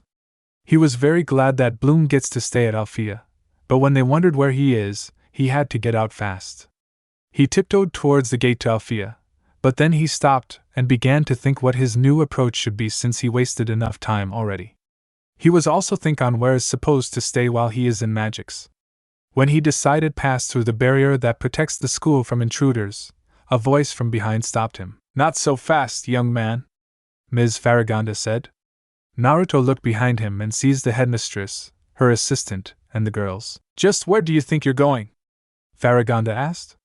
I asked Princess Stella to bring you here because you have an important mission and you were supposed to come here. Well, I thought that I didn't want them to get in trouble because of me by bringing me here so late, Naruto explained while rubbing the back of his head nervously. So I thought I'd camp out for the night and come by on another day, Farragonda smiled.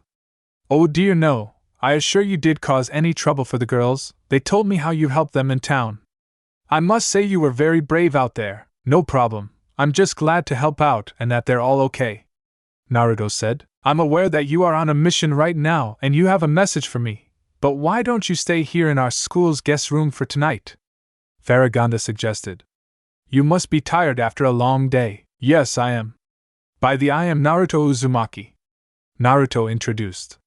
After Farragonda introduced herself and Griselda to Naruto, she told him the number of the room he is staying and Naruto headed inside the school, while Bloom and her friends head back to their dorm. Ms. Farragonda and Griselda began talking in private about Bloom and Naruto as they and the others head to their rooms. Ms. Farragonda, I thought that all the Earth fairies died centuries ago. Yes, according to our history it's true.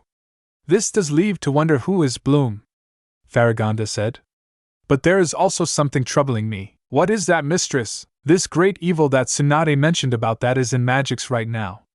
I am worried on what we in the magic dimension might deal with. Bloom and Flora's room. I've been thinking, we make an awesome group and we should have our own group name. What do you think?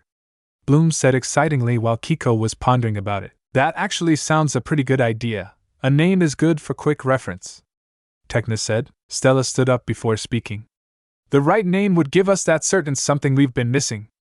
We could be called something like the Wonder 5, or Stella 5, Power Troop, or the BSMTF. BSMTF? Musa asked. Check it: beauty, style, magic, taste, flair. And those are the first letters in our names, Stella said happily while using her fingers for each of the words. Nah, that's way too cheesy, Musa said, waving the name off. Stella pouted and slouched her shoulders. I say Bloom picks it, Flora said while raising her hand. Tekna and Musa raised their hands to agree with her. Really? Bloom said, a little surprised. 'Cause I have come up with a little something, and I even made a logo. Check it out. She then took out a piece of paper to out her drawer. The paper had the word Winx on it.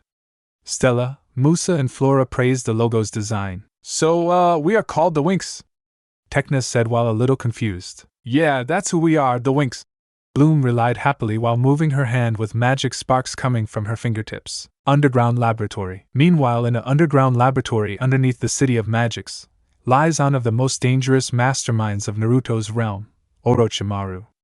A former member of the Sannin, one of the most powerful ninja in the Leaf Village's history, until the day he abandoned his friends and comrades for power and to learn the secrets of their world. It was a few days since he arrived to Magix, but he managed to build a new laboratory underneath the city. Also arriving to the hideout was Kabuto, who had to give his master news about what happened tonight. Kabuto, did you and those witches manage to get the Ring of Solaria? I am very sorry, Lord Orochimaru, but unfortunately we could not obtain the ring, Kabuto said while on one knee bowing to him. According to Icy, Princess Stella and her friends managed to escape them once again. This is unacceptable, Kabuto, Orochimaru said in a calm voice.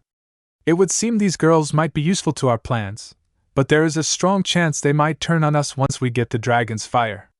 We must gain new allies if we hope to achieve our goals, if I may, Lord Orochimaru, but the bad news doesn't stop there, Kabuto said. Orochimaru raised an eyebrow. During our attack on those fairies, Naruto was there and he was helping them. So Naruto has returned and Tsunade sent him to find about our plans, Orochimaru said. Then let out an evil chuckle as he walked up to some large experimental tubes. But however, the hidden leaf will stop our plans this time, and despite how powerful Naruto has become, he has no chance in winning against us this time. In the experimental tubes were people sleeping inside them. In them were Sasori, Kisame, Deidara, Kakuzu, Kimimaro, the Sound Ninja 4, Jirobo, Kidamaru, Sakan Nyakan, and Taiya, Obito Uchiha, and finally Sasuke Uchiha. The Sound Village has fallen, but now the Akatsuki risen up once again from the ashes, Orochimaru stated. The era of the new Akatsuki has begun. Orochimaru's lair. Deep underground in the mad terrorist hidden lair, Orochimaru was preparing to head back to their world to take care of some business for the future of their group's goal. With him were two others standing tall wearing cloaks hiding their faces. Before he was about to leave, Kabuto was kneeling down to his master, waiting for any instruction to conduct for their plans before his master's departure. While I am gone, Kabuto, you will be in charge of our operations until my return, Orochimaru said as he put his black cloak on. We still need the Ring of Solaria from that child Princess Stella in order to locate the dragon fire. And make sure those 3 arrogant witches do their job. Done. Of course, Lord Orochimaru. But please tell me, why are you heading back to our dimension? Kabuto asked. You are a wanted man there. You will be at greater risk out there in the open than you are here in the magic dimension, because we need to recruit new allies in our group, and there are some things I need to pick up there for our future experiments, Orochimaru exclaimed.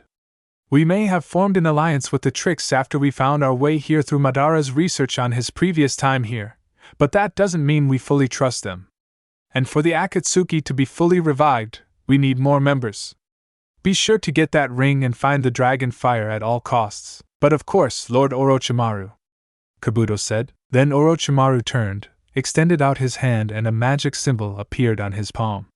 Then a portal opened up and he along with the other 2 with him entered through the portal to the ninja world. Althea, Bloom, and Stella were both in middle of one of their first classes of the school year with Professor Wigzig as their instructor. Alright, today we shall be learning about metamorphosis, the elf said to his students. Does anyone here know what metamorphosis is?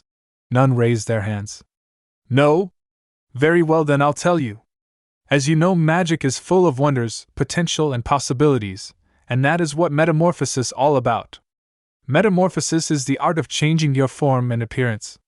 For example, He then pulled his cheeks and he turned himself into a smiling Griselda, causing the girls to laugh. He then pulled his cheeks again and he changed back to normal. He then snapped his fingers and hand mirrors appeared out of the girls' desks. Since this is the freshman class, we will start with something small, Winx said. For today, you will use your magic to change your hair color. It should be a breeze with you girls. Most of the girls were able to do it, except for Bloom. She tried to concentrate her power, but she wasn't able to do it. She sighed in defeat and set the mirror down after she failed to do it. Bloom, it's too early to fall behind. You have a lot of homework to do, Winx said after Bloom gave up so easily. Bloom and Flora's room. I was the only one who couldn't do it, Bloom explained to Stella and Flora, obviously still upset that she was the only in their class who couldn't do a simple spell in changing her hair's color. Flora was in the middle of watering her plants while Stella held a mirror in her hand in order to help Bloom practice using her magic. You'll get it, you just need to practice. After all, you know what they say, practice makes perfect, said a cheery Stella. Yeah, you're right, I can do this. It's like how I learned how to high jump in Gardenia, Bloom said with newfound confidence. Stella then gave Bloom the mirror to help her do hair color change again. Now think of a color you want, and think of the hair day you ever had. That should help change it, Stella explained. When Bloom did try, she tried concentrating with her eyes closed, but when she looked, her magic stopped and the bangs of her hair were spiked up. Great, this is what I end up with, Bloom said in frustration. I'm just trying to help you, okay, Stella said. Man, this might be a long year. Faragonda's office. Naruto was in Ms. Faragonda's office with Headmistress herself and her assistant in the room with him. Naruto also had to tell the two elder fairies about himself and his origins. He had to explain about the 5 great nation ninja villages and about his hardships as Jinchuriki. Even though Naruto has accepted his role as a Jinchuriki, talking about his rough past is still painful for him to talk about. Ms. Faragonda felt sympathy for the boy. Even Griselda felt badly for him. With a past like Naruto's, she could help but feel terrible about it. It was finally time for Naruto to give Ms. Faragonda the scroll with Tsunade's message on it. As Ms. Faragonda opened it, she couldn't read the language at first but then used a spell on the scroll to translate on what it says. The scroll tells about the 4th Great Ninja War and about Madara Uchiha and his planned Project Tsuki no Mi, Eye of the Moon. It also tells about Orochimaru and his reputation in the ninja world, how he attacked the Hidden Leaf village couple of years back and how he experimented on human beings. I must say, Naruto, this is very disturbing news. This Orochimaru sounds like he could be a threat to us all, Faragonda said in stern tone. She was greatly shocked about how dangerous Orochimaru is. Yeah. Orochimaru is not someone anyone should take on alone. He is by far one of the most dangerous Rouge ninja in my world ever since the war ended, Naruto said in a serious tone. But why is he doing this? Griselda asked. Experiment on living beings, take away the lives of your people, why go this far? For his own sick ambitions and curiosity, Naruto said. Orochimaru used to be one of my village's most powerful ninja, the Sannin, along with our 5th Hokage, Tsunade. But one day he went rogue when he began to question the ways of humanity and our world's history. Faragonda raised an eyebrow at Naruto's response. How so? She asked curiously. Orochimaru began to question the history of our abilities of ninjutsu came to our world and the cycle of life. One day he abandoned his comrades from the Sannin and began his research to find his answers of what he seeks. One of Orochimaru's ambitions is to learn all of the jutsu there is in the world and began his research in improving forbidden jutsu to satisfy his quest for knowledge. He also began his research in trying to find a way to gain immortality, as well by developing a jutsu that would allow him to transfer his mind and DNA to a living one in order for him to live longer. Naruto explained. The two were greatly shocked about how far have Orochimaru has gotten just to solve the answers of his curiosity about his world's secrets. Faragonda also had to ask another question to Naruto. The scroll also mentioned about Orochimaru attacking your village. Do you know why he would do such a thing? Far as I can tell, attacking the village he abandoned would not allow Orochimaru to fulfill this goal of his. Orochimaru didn't attack us just learn more secrets about the world, he did it in his own hatred towards us, Naruto said. Hatred? Griselda said curiously. He hates everyone in the Hidden Leaf village. He had a very tragic life in our village, He also began illegal experiments on people behind our back. When he was caught, he escaped vowing revenge," Naruto said. He also began to remember on how he orchestrated his first invasion on the Leaf Village. "When he started his invasion on us 4 years ago, we were totally caught by surprise and we've lost a lot of good people on that day, including our beloved third Hokage who fought so hard to protect everyone." A few tears began shedding under Naruto's eyes after remembering that horrible day. Farragonda looked down in sympathy while Griselda gave Naruto tissue to wipe the tears away. "Here," she said. "Thanks," Naruto said as he wiped the tears from his eyes. Farragonda wanted to get back to their discussion, and changed back to a serious expression. "Anyways, we'll be sure to keep our eyes and ears open for any move Orochimaru decides to make anywhere near Alfea." "Great. Now all I need to do is deliver these other 2 scrolls to the Red Fountain and Cloud Tower schools. Afterwards, my team will arrive and we'll be ready to find Orochimaru whatever hole he is hiding under right now," Naruto said. "Any advice you can give me on how to approach the other schools?" "Well, I'll call Saladin from Red Fountain about your situation. He would be more than glad to take your message," Farragonda said. Naruto smiled at that. He then had to wonder about the other school, Cloud Tower. "What about Cloud Tower?" Naruto asked. "I'm afraid I cannot help you with that, Naruto," Farragonda said while she shook her head. "Cloud Tower's headmaster, Griffin, we're not exactly friends, so I doubt she'll let you in. Infiltration could also be even more dangerous for you to deliver that scroll to her. They do not like trespassers walking around their school, so getting in there will be difficult. Don't worry, I'll find a way to deliver the messages and I'll be sure to watch out for any of Orochimaru's schemes," Naruto said. He then stood up and looked straight at the duo. "Now then, well, now all that is settled, I plan on leaving tonight, and I must get ready." This shocked the 2 fairies. "Why are you leaving so soon? You are more than welcome to stay at Alfea a while longer, and there is also our school's annual dance," Ms. Farragonda said to Naruto, trying to persuade him to stay. "I thank you for letting me stay here for the night, but I have to leave. I need to set up camp for me and my team. After I deliver the scrolls to the other schools, my team will arrive and we can begin our true mission, capture Orochimaru and stop his new wicked plans." "Thanks for the invite anyway," Naruto said as he turned and left the room. "Is he leaving because he doesn't trust us yet?" Griselda asked. "No, I'm sure it is something else. The boy is carrying a lot of responsibility on his shoulders," Farragonda said. "And based on his report about his beginning days as a warrior, he used to be considered a failure in his academy days. He is determined not to fail his assignment." Cafeteria Alfea. "Don't worry, Bloom. Like I keep telling you, you just need to practice and you'll be a pro in no time," Stella said to the redhead. "I just hope tomorrow is better," Bloom said, still feeling down. "The first day is always the roughest, you'll get used to it soon," Musa said while eating her toast with jam. "Young ladies, may I have your attention, please?" Ms. Farragonda called out to the girls and they all turned to see their headmaster with Griselda. "I have exciting news to tell you. It's our school's tradition to hold a formal dance with our neighboring school, the Red Fountain School for Heroics and Bravery, as our guests of honor. They shall bring gifts for you all and in return we shall give them a friendly welcome so they will feel right at home," Farragonda explained. "But not too friendly.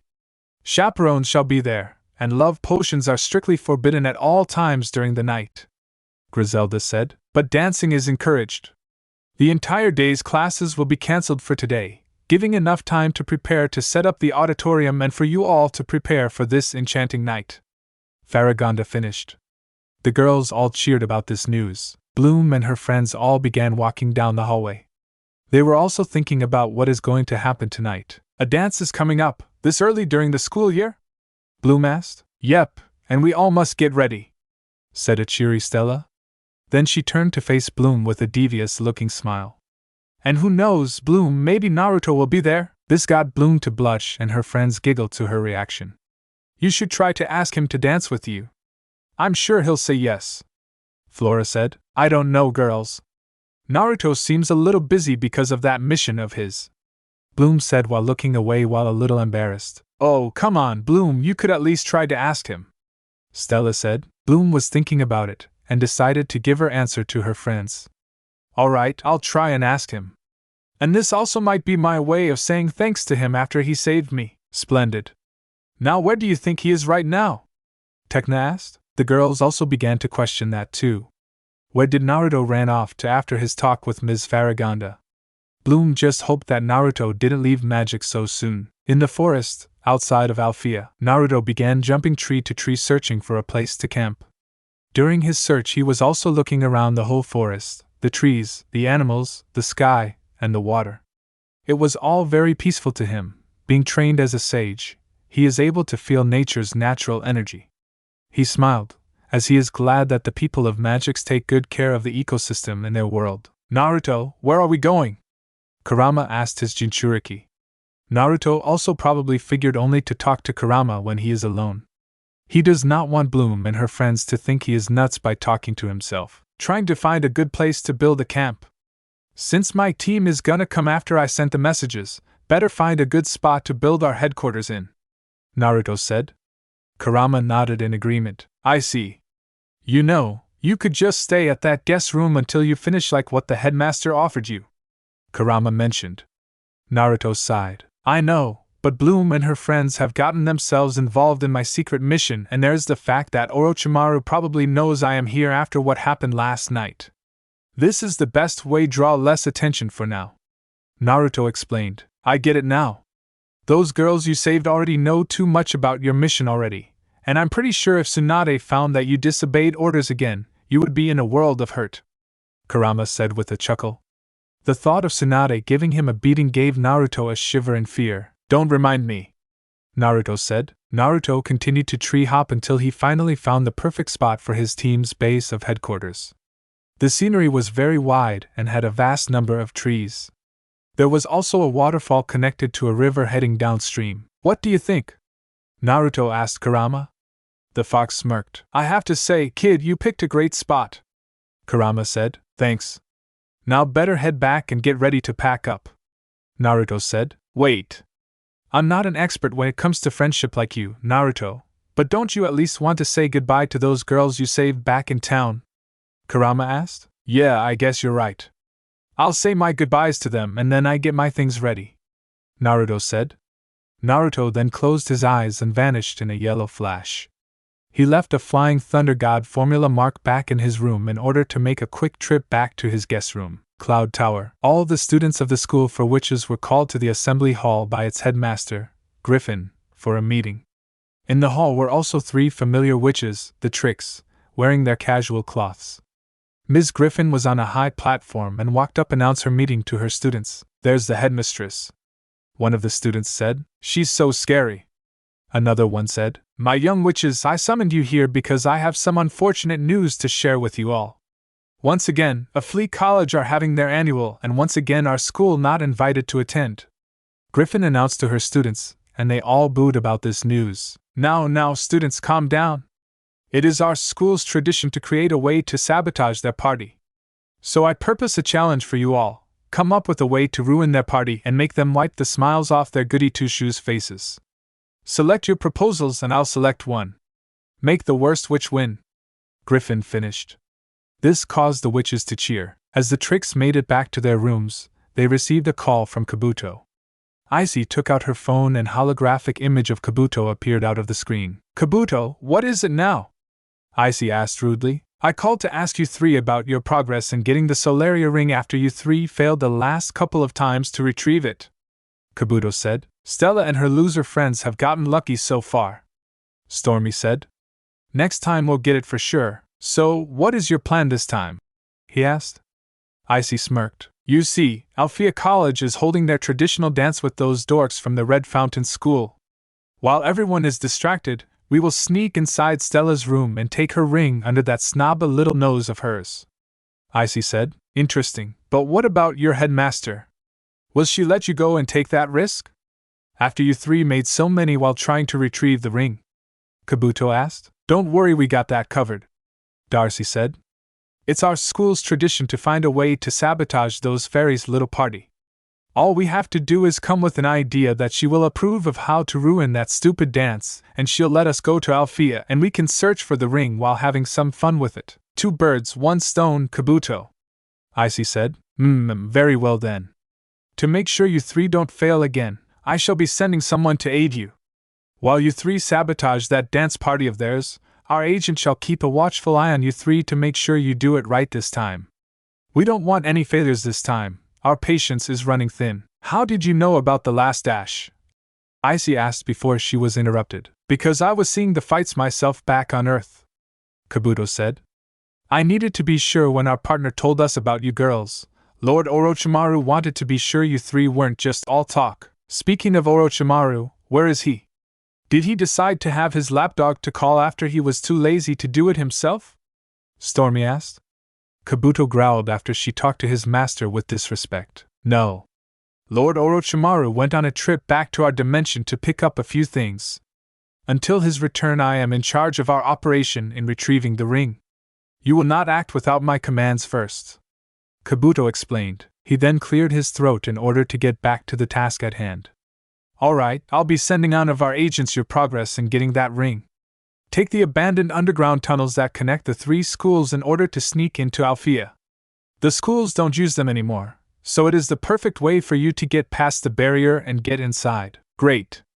Once we do, we'll sabotage the party and get that ring, Icy said. As long as everything goes according to plan, Kabuto said. And remember, if Naruto interferes with our plans again, take him down, but don't kill him. He contains a power that is beneficial to our plans. Alright, but what about those fairies who also got in the way? Icy asked. Do as you please with them, Kabuto said with an evil-looking smirk. That gave Icy an evil smirk of her own. We'll have no problems taking down those wimpy fairies. But what about that Naruto guy?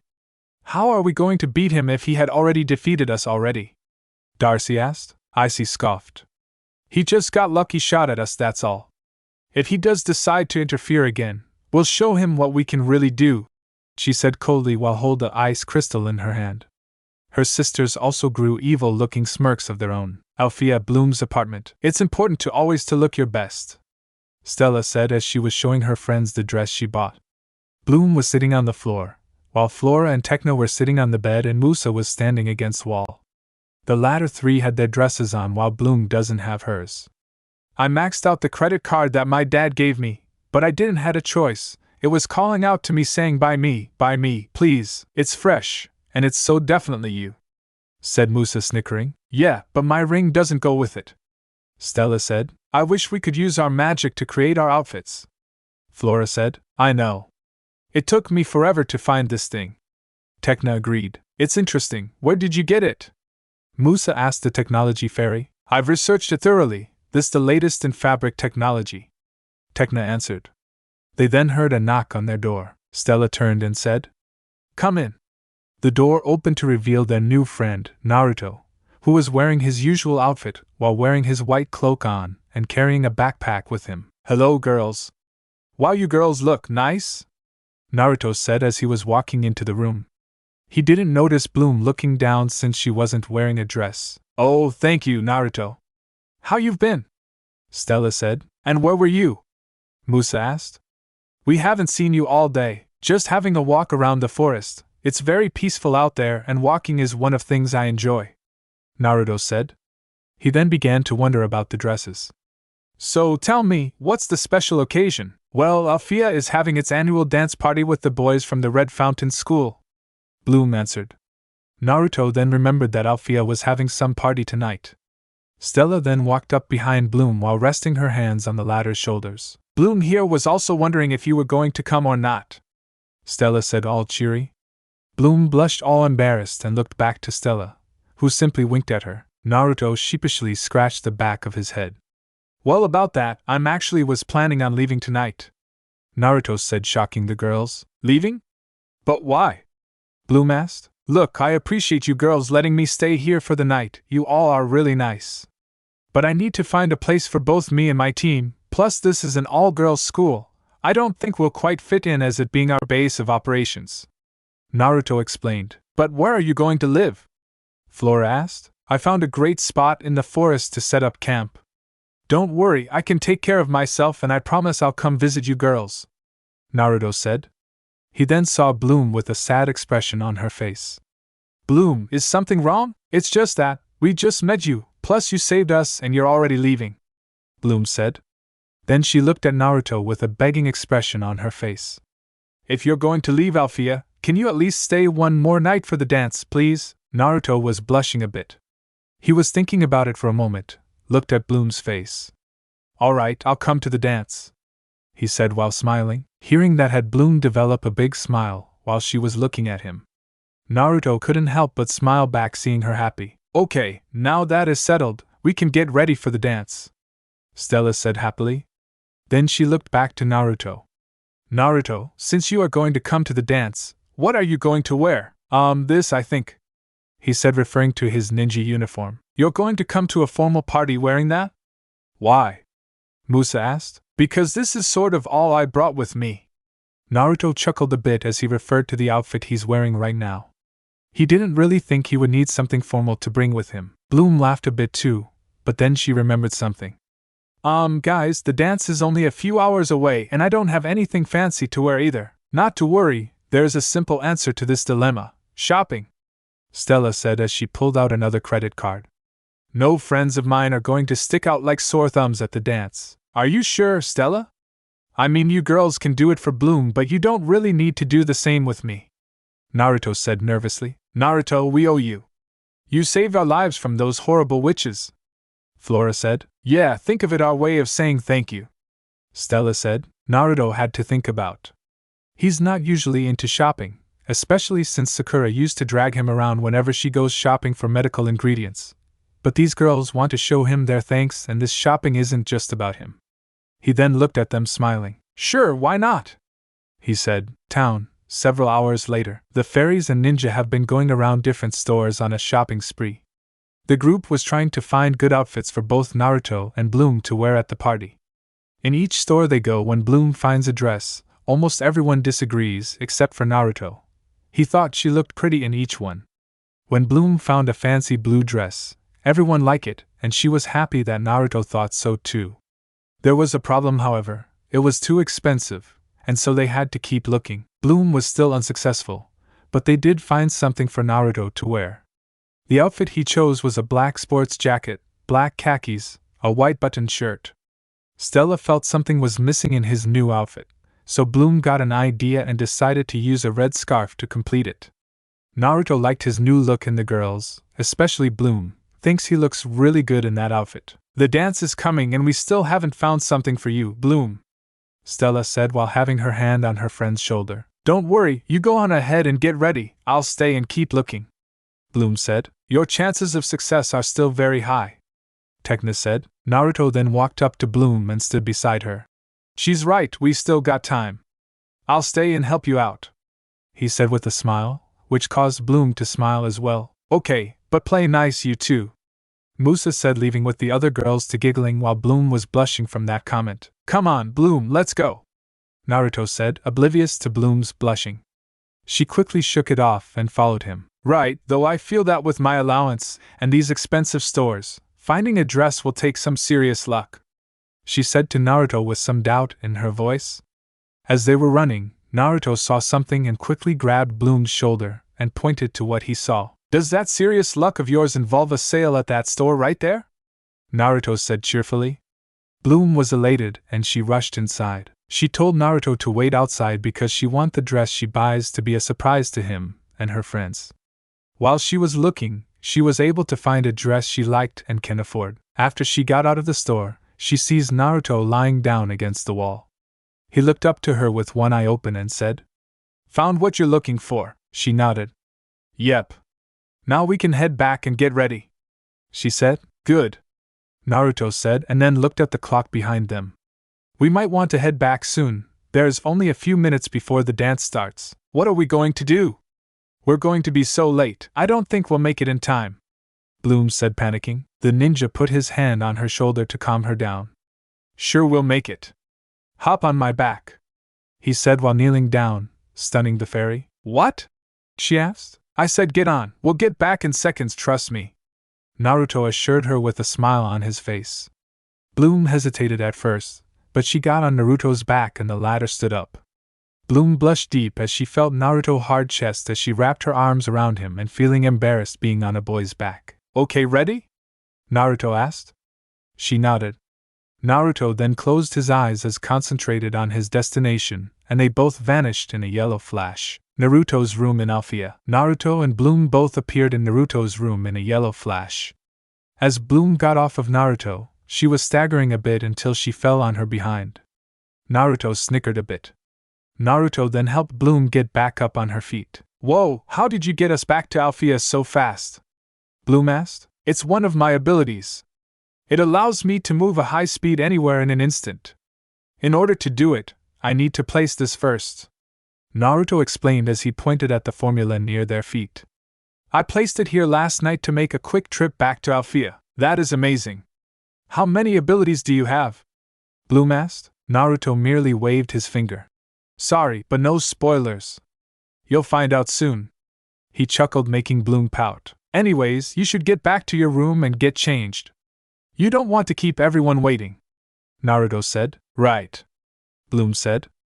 As she was heading to the door, opened it, but then stopped and turned to face her friend. "Naruto, what is it?" "Thank you for helping me. That was 3 times you helped me since I met you. You're really sweet," Bloom said while giving him a tender smile that made Naruto blush a bit. "And no problem, Bloom. What are friends for?" Naruto said to her, smiling before she left to her room. Naruto was about to get changed for that party until he sensed something from outside, something evil and cold. He looked outside and there was no one out there. "Kurama, did you sense something too?" Naruto asked the fox. The demon fox grunted in agreement. "Yeah, I did. 4 of them, and one of them seems familiar," Kurama said. "I know you promised that girl you would come to that party, but this might be an emergency." "You're probably right. It could be Orochimaru and those witches again. Let's go check it out." Naruto was about to leave through the window, but then he saw the Red Fountain boys coming through the gates, and he quickly went back inside. "Ah man, I can't go jump out the window while people are around. My cover might be blown," Naruto said. That means you'll have to go around the back of the school and begin to search the trail there," Kurama suggested. Naruto nodded in agreement. He then snuck out his room's door and into the darkness of hallways. Bloom's room. Bloom's bunny, Kiko, was napping on Bloom's bed but woke up all surprised when Bloom rushed right in. "Hi, Kiko. I managed to find a dress, but it's too long. If I have a pair of scissors, I can make this work," Bloom said. She then began looking all over the room to find a pair of scissors, but to no avail. "What's the point in learning magic if you can't use it to do the simplest things?" she said. She then sees Kiko biting the dress, trying to cut it himself with his teeth but with no success. "Kiko, I don't think that is going to work," Bloom said. Bloom then did a thinking pose and got an idea. She began using her magic to cut the dress a bit shorter. While she was doing it, she heard the Red Fountain boys coming. She then smelled something burning.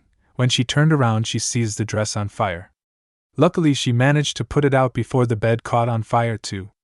She then left the room to find a pair of scissors. Underground tunnels. "I didn't know we would be walking. These heels pinched my feet," Darcy said while holding the map. Icy was up at front, while Stormy was walking behind them, and both are holding flashlights. "Don't even start your whining, Darcy. Kabuto says that these tunnels will allow us to get inside Althea much faster. Once we get that ring and rule Magix, we'll have chariots to take us wherever we go." "Alright, but please tell me we're almost there," Darcy said. "You're the one holding the map," Stormy pointed out. "Oh right, we're getting closer." Althea hallway. "A school full of magic and I can't find a pair of scissors. This is so ridiculous," Bloom said in frustration. As she was walking down the hallway, she heard some noise from on one of the doors. "What was that?" she asked herself. When she opened, it revealed another hallway heading down. As she was heading down to see where it leads, she heard some familiar voices. "We're getting closer," Darcy said. "Oh no, it's those 3 witches," Bloom said after recognizing their voices. She then ran back up the stairs just before they saw her.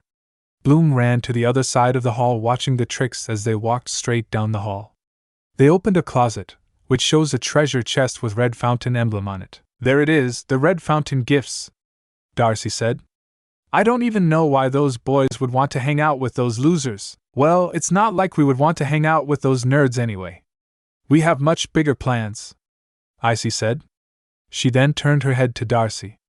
"Darcy, locate the ring." "No problem," Darcy said. She then chanted a spell that shows them a visual on where Stella put the ring in.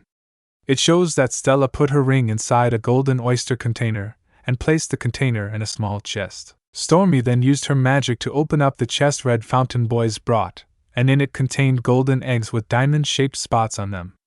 When Darcy opened one, the egg was turned into golden butterflies. What do you say, sisters? Let's make these eggs the most memorable gift these fairies will ever receive, Icy said coldly. They then used their magic to put a curse on the eggs and change them into snake rat eggs. Snake rats are swamp creatures that cause nausea to people when bitten. That's so awful, Bloom said while watching this. The eggs have changed into snake rat eggs, to show the diamond spots were replaced with orange streaks. Once a fairy touches the eggs, they will hatch and bite the fairies. Once we are done, those precious princesses won't know what bit them. The tricks walked towards a wall, and Icy opened a portal that led them outside of the ballroom. I can't wait to see the snake rats, Stormy said while she and her sisters hide behind some bamboo trees. How long will it take for the eggs to hatch? Icy asked Darcy. Any minute now after the boys bring in the chest.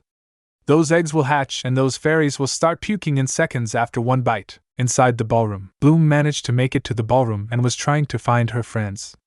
She needed to tell her friends about the Trix's horrible plan not only ruin the dance, but also to steal Stella's ring. The place was packed with all the students and guests at the party. Oh, where are they? Bloom then tiptoed across the dance floor as she tries to not to get noticed by people while trying to find her friends. But unfortunately she accidentally bumped into some without looking, and turned out to be Brandon. Sorry, she said. Bloom, are you okay? Brandon asked. Yes, I'm fine. It's nice to see you again, Brandon, Bloom said. Brandon nervously rubbed the back of his head. It's great to see you too, Bloom. Bloom smiled, but then decided to get back to what she was trying to do before. Anyways, do you know where Stella and my friends are? I need to find them, Bloom asked. Brandon raised an eyebrow. Why? Is there something wrong? He asked with concern. Bloom need to think of something fast.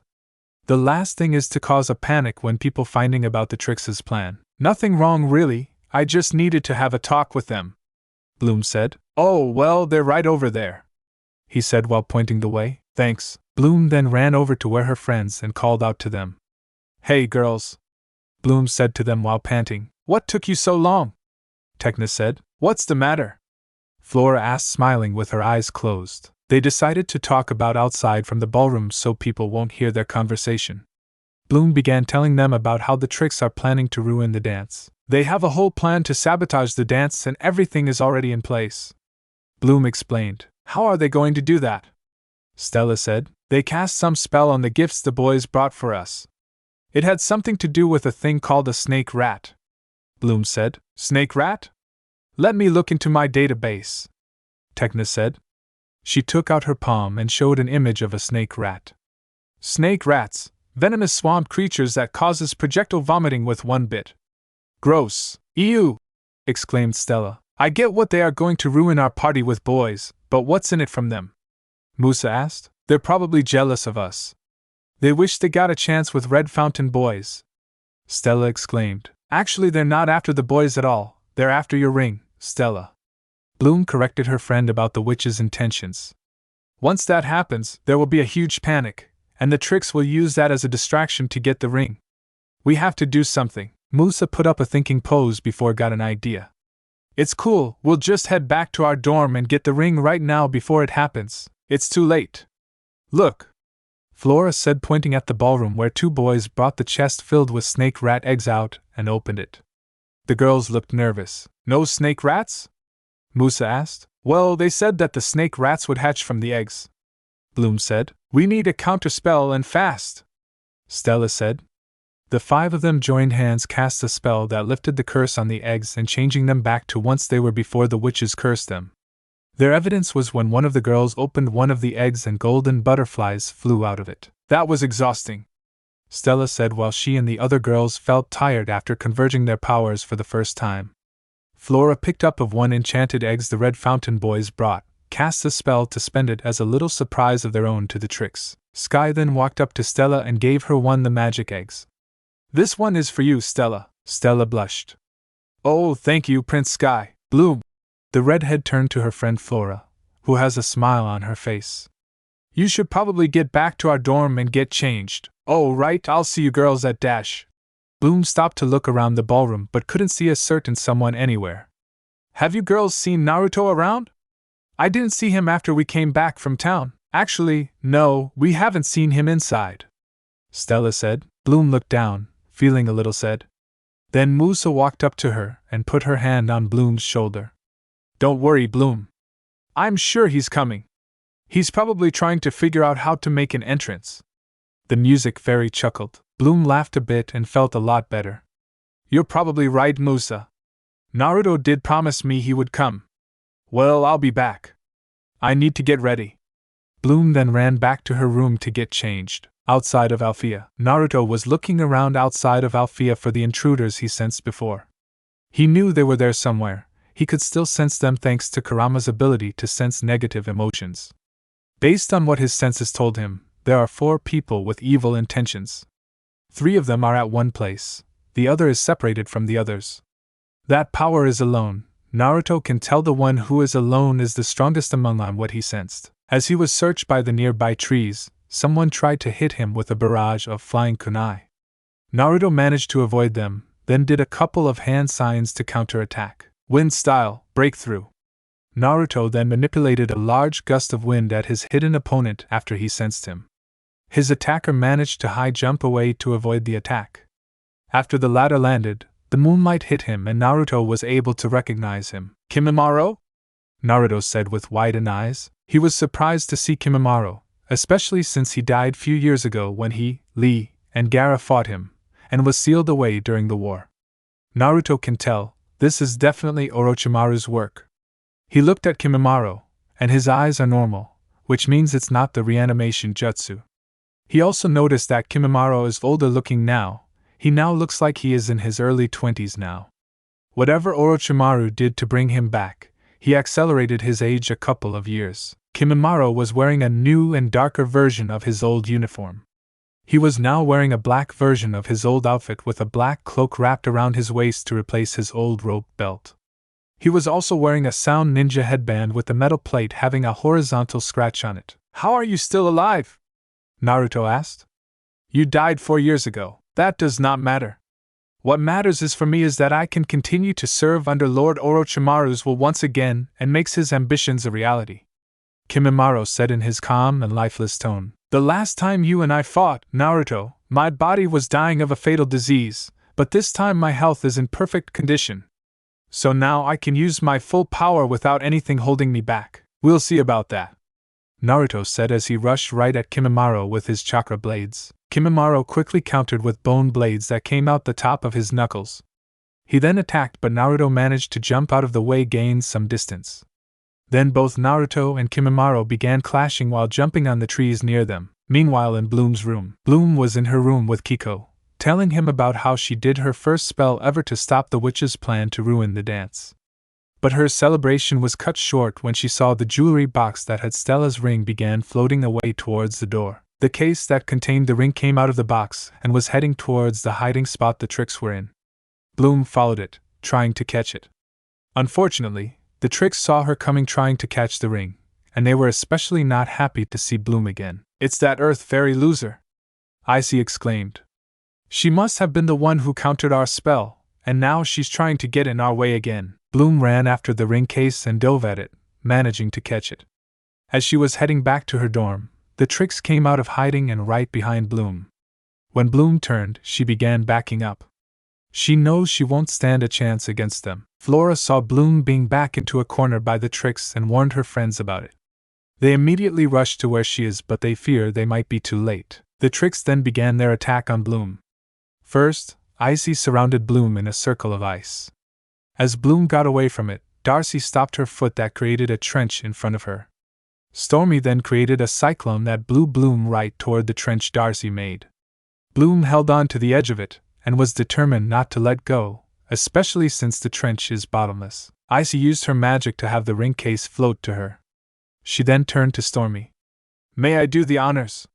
Her sister nodded and walked right up to Bloom with her hands glowing. You pathetic little Earth girl, how did a talentless loser like you even get into this school? You have no powers at all, Icy said.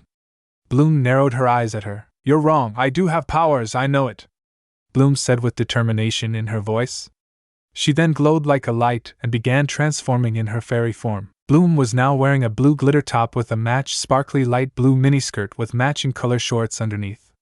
She also had light blue glove-like wristbands around both her arms from elbow to wrist, light blue ankle boots, a 3-rounded tiara and her fairy wings. Yes, I knew I could do it, Bloom said as powerful red electricity disappeared from her body, and she put her hands up ready to fight. Meanwhile with Naruto was still clashing with Kimimaro in the trees. Naruto could tell that fighting someone as skilled as Kimimaro is not an easy task. This is the guy who was able to overpower him, while the former had some of Kurama's power, and was able to fight both Lee and Gaara to a standstill.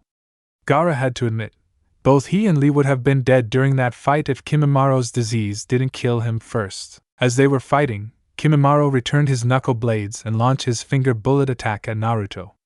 The blonde narrowly escaped that attack, as they were powerful enough to drill through one of the trees there. When Naruto landed on the ground, Kimimaro dove down and attacked the former with 2 camellia dance swords in both hands. Naruto blocked the first slash with his flying swallow jutsu in his first chakra blade. Kimimaro then tried to attack with the second blade with his free hand, but Naruto managed to get away and retreat back into the trees. Naruto was about to attack some more, but then he felt immense power somewhere the area he was in, and decided to go after it. Kimimaro could tell he must have sensed his allies, so he went to a different direction meet up where they are without Naruto sensing him coming. When Naruto made it to where that power came from, he sees Bloom fighting the tricks right now. He sees that Bloom managed to change into her fairy form like the others. Naruto let out a small whistle and blushes a bit. Man, she looks cute in that outfit. Also, her power, it's off the chart. Can you sense it too, Kurama? The fox nodded in Naruto mindscape. Yeah. I can tell whatever power is inside that girl, it might even surpass my own. That remark shocked Naruto. Kurama is one of the most powerful beings he knows, and to say something like that from him means Bloom must be very powerful. I can also tell she just unlocked her new powers, so she might now know how to fully use it yet. Good point. Might as well give myself a reintroduction. The ninja then disappeared and reappeared in front of Bloom, surprising her and the tricks. Naruto! Bloom exclaimed in relief. You again? Icy said. You finally unleashed your powers, Bloom, congratulations. Naruto said to Bloom, which caused her to smile. Thanks. How about we take them on together? Bloom said, having her hands up. Naruto admired her determination but wasn't sure though. Are you sure? I mean, you just unlocked your powers. Naruto said. Don't worry, I'll be fine. Bloom said. Icy had an evil smirk on her face. You won't be after we're done with you. Icy then turned to Darcy and nodded. Darcy nodded back and cast an illusion on them that made everything around them dizzy. Bloom flew up high to get out of it while Naruto used his genjutsu removal technique to release himself out of it. Icy then cast a spell that created multiple ice pillars that surrounded around them. Then a lice version of her face appeared on the pillar behind Bloom and hit her with a cold wind blast, knocking her down from the air. When Naruto tried to help, multiple ice face froze his legs solid. Icy then froze the bamboo field Bloom landed in solid. When Naruto broke free from the ice, he rushed right over to help Bloom, but he sensed something coming at him. He managed to avoid a drop kick from Kimimaro after he appeared out of nowhere. Both took a fighting stance, but Kimimaro looked back at Icy and had to ask her something important. Do you have the Solaria ring? Icy had a smug smile on her face and took out the case. Right here, she said. Kimimaro's lifeless expression didn't change. Good, now let's retreat, he said, which stunned the witches. Retreat? We're winning right here, why would we run away? Stormy asked in frustration. Kimimaro turned to them. Because we already have what we came for. We can settle the fight with them another time. Icy and Darcy exchanges a nod and the former put her hand on Stormy's shoulder. Look, we can have our fun with these losers another time. Our goal was the Solaria ring, which means there is no point in fighting them any further. Icy explains to her sister. Stormy reluctantly nodded. Kimimaro lowered his arms and looked back at Naruto. Naruto, we will settle our fight on another day, Kimimaro said before he and the tricks disappeared in a flash of light after Icy snapped her fingers. Naruto gritted his teeth after they got away. Then he saw something in the bushes and saw Bloom crawling out of the bush. Naruto sighed in relief that she was safe. He then walked up to her. "Bloom, you're okay?" Naruto said with a smile, and she smiled back to him. "Yeah, got a little close there, but I'm okay," Bloom said. After Naruto helped Bloom get back on her feet, the other girls showed up. Both Naruto and Bloom decided to tell others what happened before they got there. They told them about how Bloom first transformed and how she and him fought against the tricks. The girls were proud of Bloom, but Bloom felt bad that she couldn't beat them and they got away with what they wanted in the first place. "I'm really sorry about your ring, Stella," Bloom said. "I tried to get it back but the tricks took it and got away." "Don't worry, they don't have it," Flora said. This confused Naruto and Bloom. "You see, Bloom, after you told us they were after the ring, I cast a spell to teleport the ring out of its case and back to our room." "Wait, if the ring is safe, what did the tricks get?" Naruto asked. "They'll find out soon enough," Flora said. "We better get back and you two should get ready," Musa said. Naruto and Bloom nodded and they began walking back inside. Bloom then suddenly grabbed Naruto's hand to stop him and looked at with a warm smile. "Thanks you for saving me again, Naruto. Somehow you always know when to come and help me," Bloom said, which caused Naruto to smile too. "It's not a problem. You're my friend after all, and I promised myself I will always come and help my friends when they need help," Naruto said. This surprised Bloom, but she smiled again. "Anyways, I'll see you there," Naruto said. "Why, yeah, of course," Bloom replied before she headed back to her room to get changed. As Naruto was heading back to his room, he began going through a mental conversation with Kurama. That was 3 times those witches went after Stella's ring. "Why do they and Orochimaru want it so much?" Naruto asked Kurama. The demon fox just sighed. "Wish I knew, kid. All I could tell you is whatever power is inside that ring must be very powerful if Orochimaru needed to ask help in order to get it," Kurama said. Then a smirk appeared on his face. "If I were you, kid, I'd better pick up the pace and get changed. Don't want to keep that girlfriend of yours waiting." This caused Naruto to blush in embarrassment. "Kurama, I am not having this conversation right now. And she is not my girlfriend," he mentally thought to the fox. Althea Ballroom. The student of Althea and Red Fountain were all having a good time until everyone spotted Bloom entering the room. Bloom was wearing a modified version of the dress she bought, now showing her belly and blue ribbons on her wrists. Bloom felt nervous, but she walked up to her friends, who were amazed by her appearance. "What do you think?" Bloom asked, only for Flora to place both hands on Bloom's shoulders. "That dress is so beautiful," Flora replied. "So give me the scoop, girls." "What did I miss?" Bloom asked. Before Flora answered her, they heard a shriek of joy. Bloom and her friends looked at the girl and they were surprised, along with the rest of the Althea students. They saw Naruto in the outfit that Stella helped bought for him, and he was also wearing the same red scarf Bloom bought for him. His blonde spiky hair was free from headband and goggles that kept it at bay. Naruto began walking towards them after he found them while the other girls giggled at his hotness. "Oh my gosh, who is that? Does he go to Red Fountain? Who cares, he's cute. What a hottie. Does he have a girlfriend? I call dibs." Naruto blushed a little as he walked past those girls and walked over to where Bloom and her friends were. "Yo, how's it going?" "Nothing much, really. We're glad that you came, Naruto," Stella said happily. "Glad to be here too," Naruto said. Then he looked at Bloom and was surprised by her beauty. "Wow, Bloom, you look amazing." Bloom blushed. "Do you really think so?" she asked. Naruto nodded while having some blush on his face. She then looked up and looked at him. "Naruto, yeah? Did you really mean what you told me? About that you'll be there to protect us whenever we're in trouble?" Bloom asked. "Of course. You and the girls are my friends and I'll do anything to protect you all, even if it costs me my life," Naruto proudly declared. The girls were caught by surprise by what he told them. Then they all heard a slow dance playing. Stella decided to take this opportunity to help give an extra push to Bloom's little thing for Naruto. She nudged Bloom forward, causing the earth fairy to fall, but Naruto caught her before she hit the floor. When the two looked at each other, they blushed deep red when they realized their faces were really close. Naruto quickly helped Bloom regain her balance before he held out his hand in front of her. "I don't really know how, but would you like to dance with me?" Naruto nervously asked while still blushing. Bloom looked at his hand, took it, and looked at him with a warm smile. Don't worry, I'll teach you. Now come on, Bloom said as she led him to the dance floor. The girl instructed the blonde to put his right hand on the middle of her back while holding her right hand with his left. Before Naruto knew it, he was slow dancing with a beautiful girl. Both of them are enjoying their time together, and both of them smiled to each other. When Brandon got himself a drink, he sees Bloom dancing with Naruto. He was shocked but didn't get angry, and just sighed in defeat that Naruto got to Bloom first. Sky then walked up to him with a assuring smile. Don't worry, Sky, there are other girls out there for you. You just need to keep on looking, Brandon said.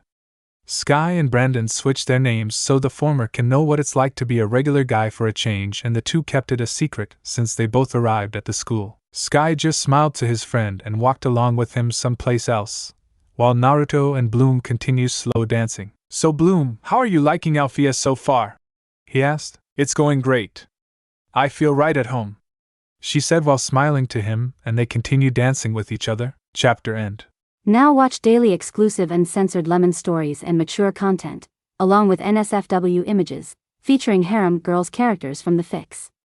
Access all this and more on my Patreon. Click the link in the description to explore.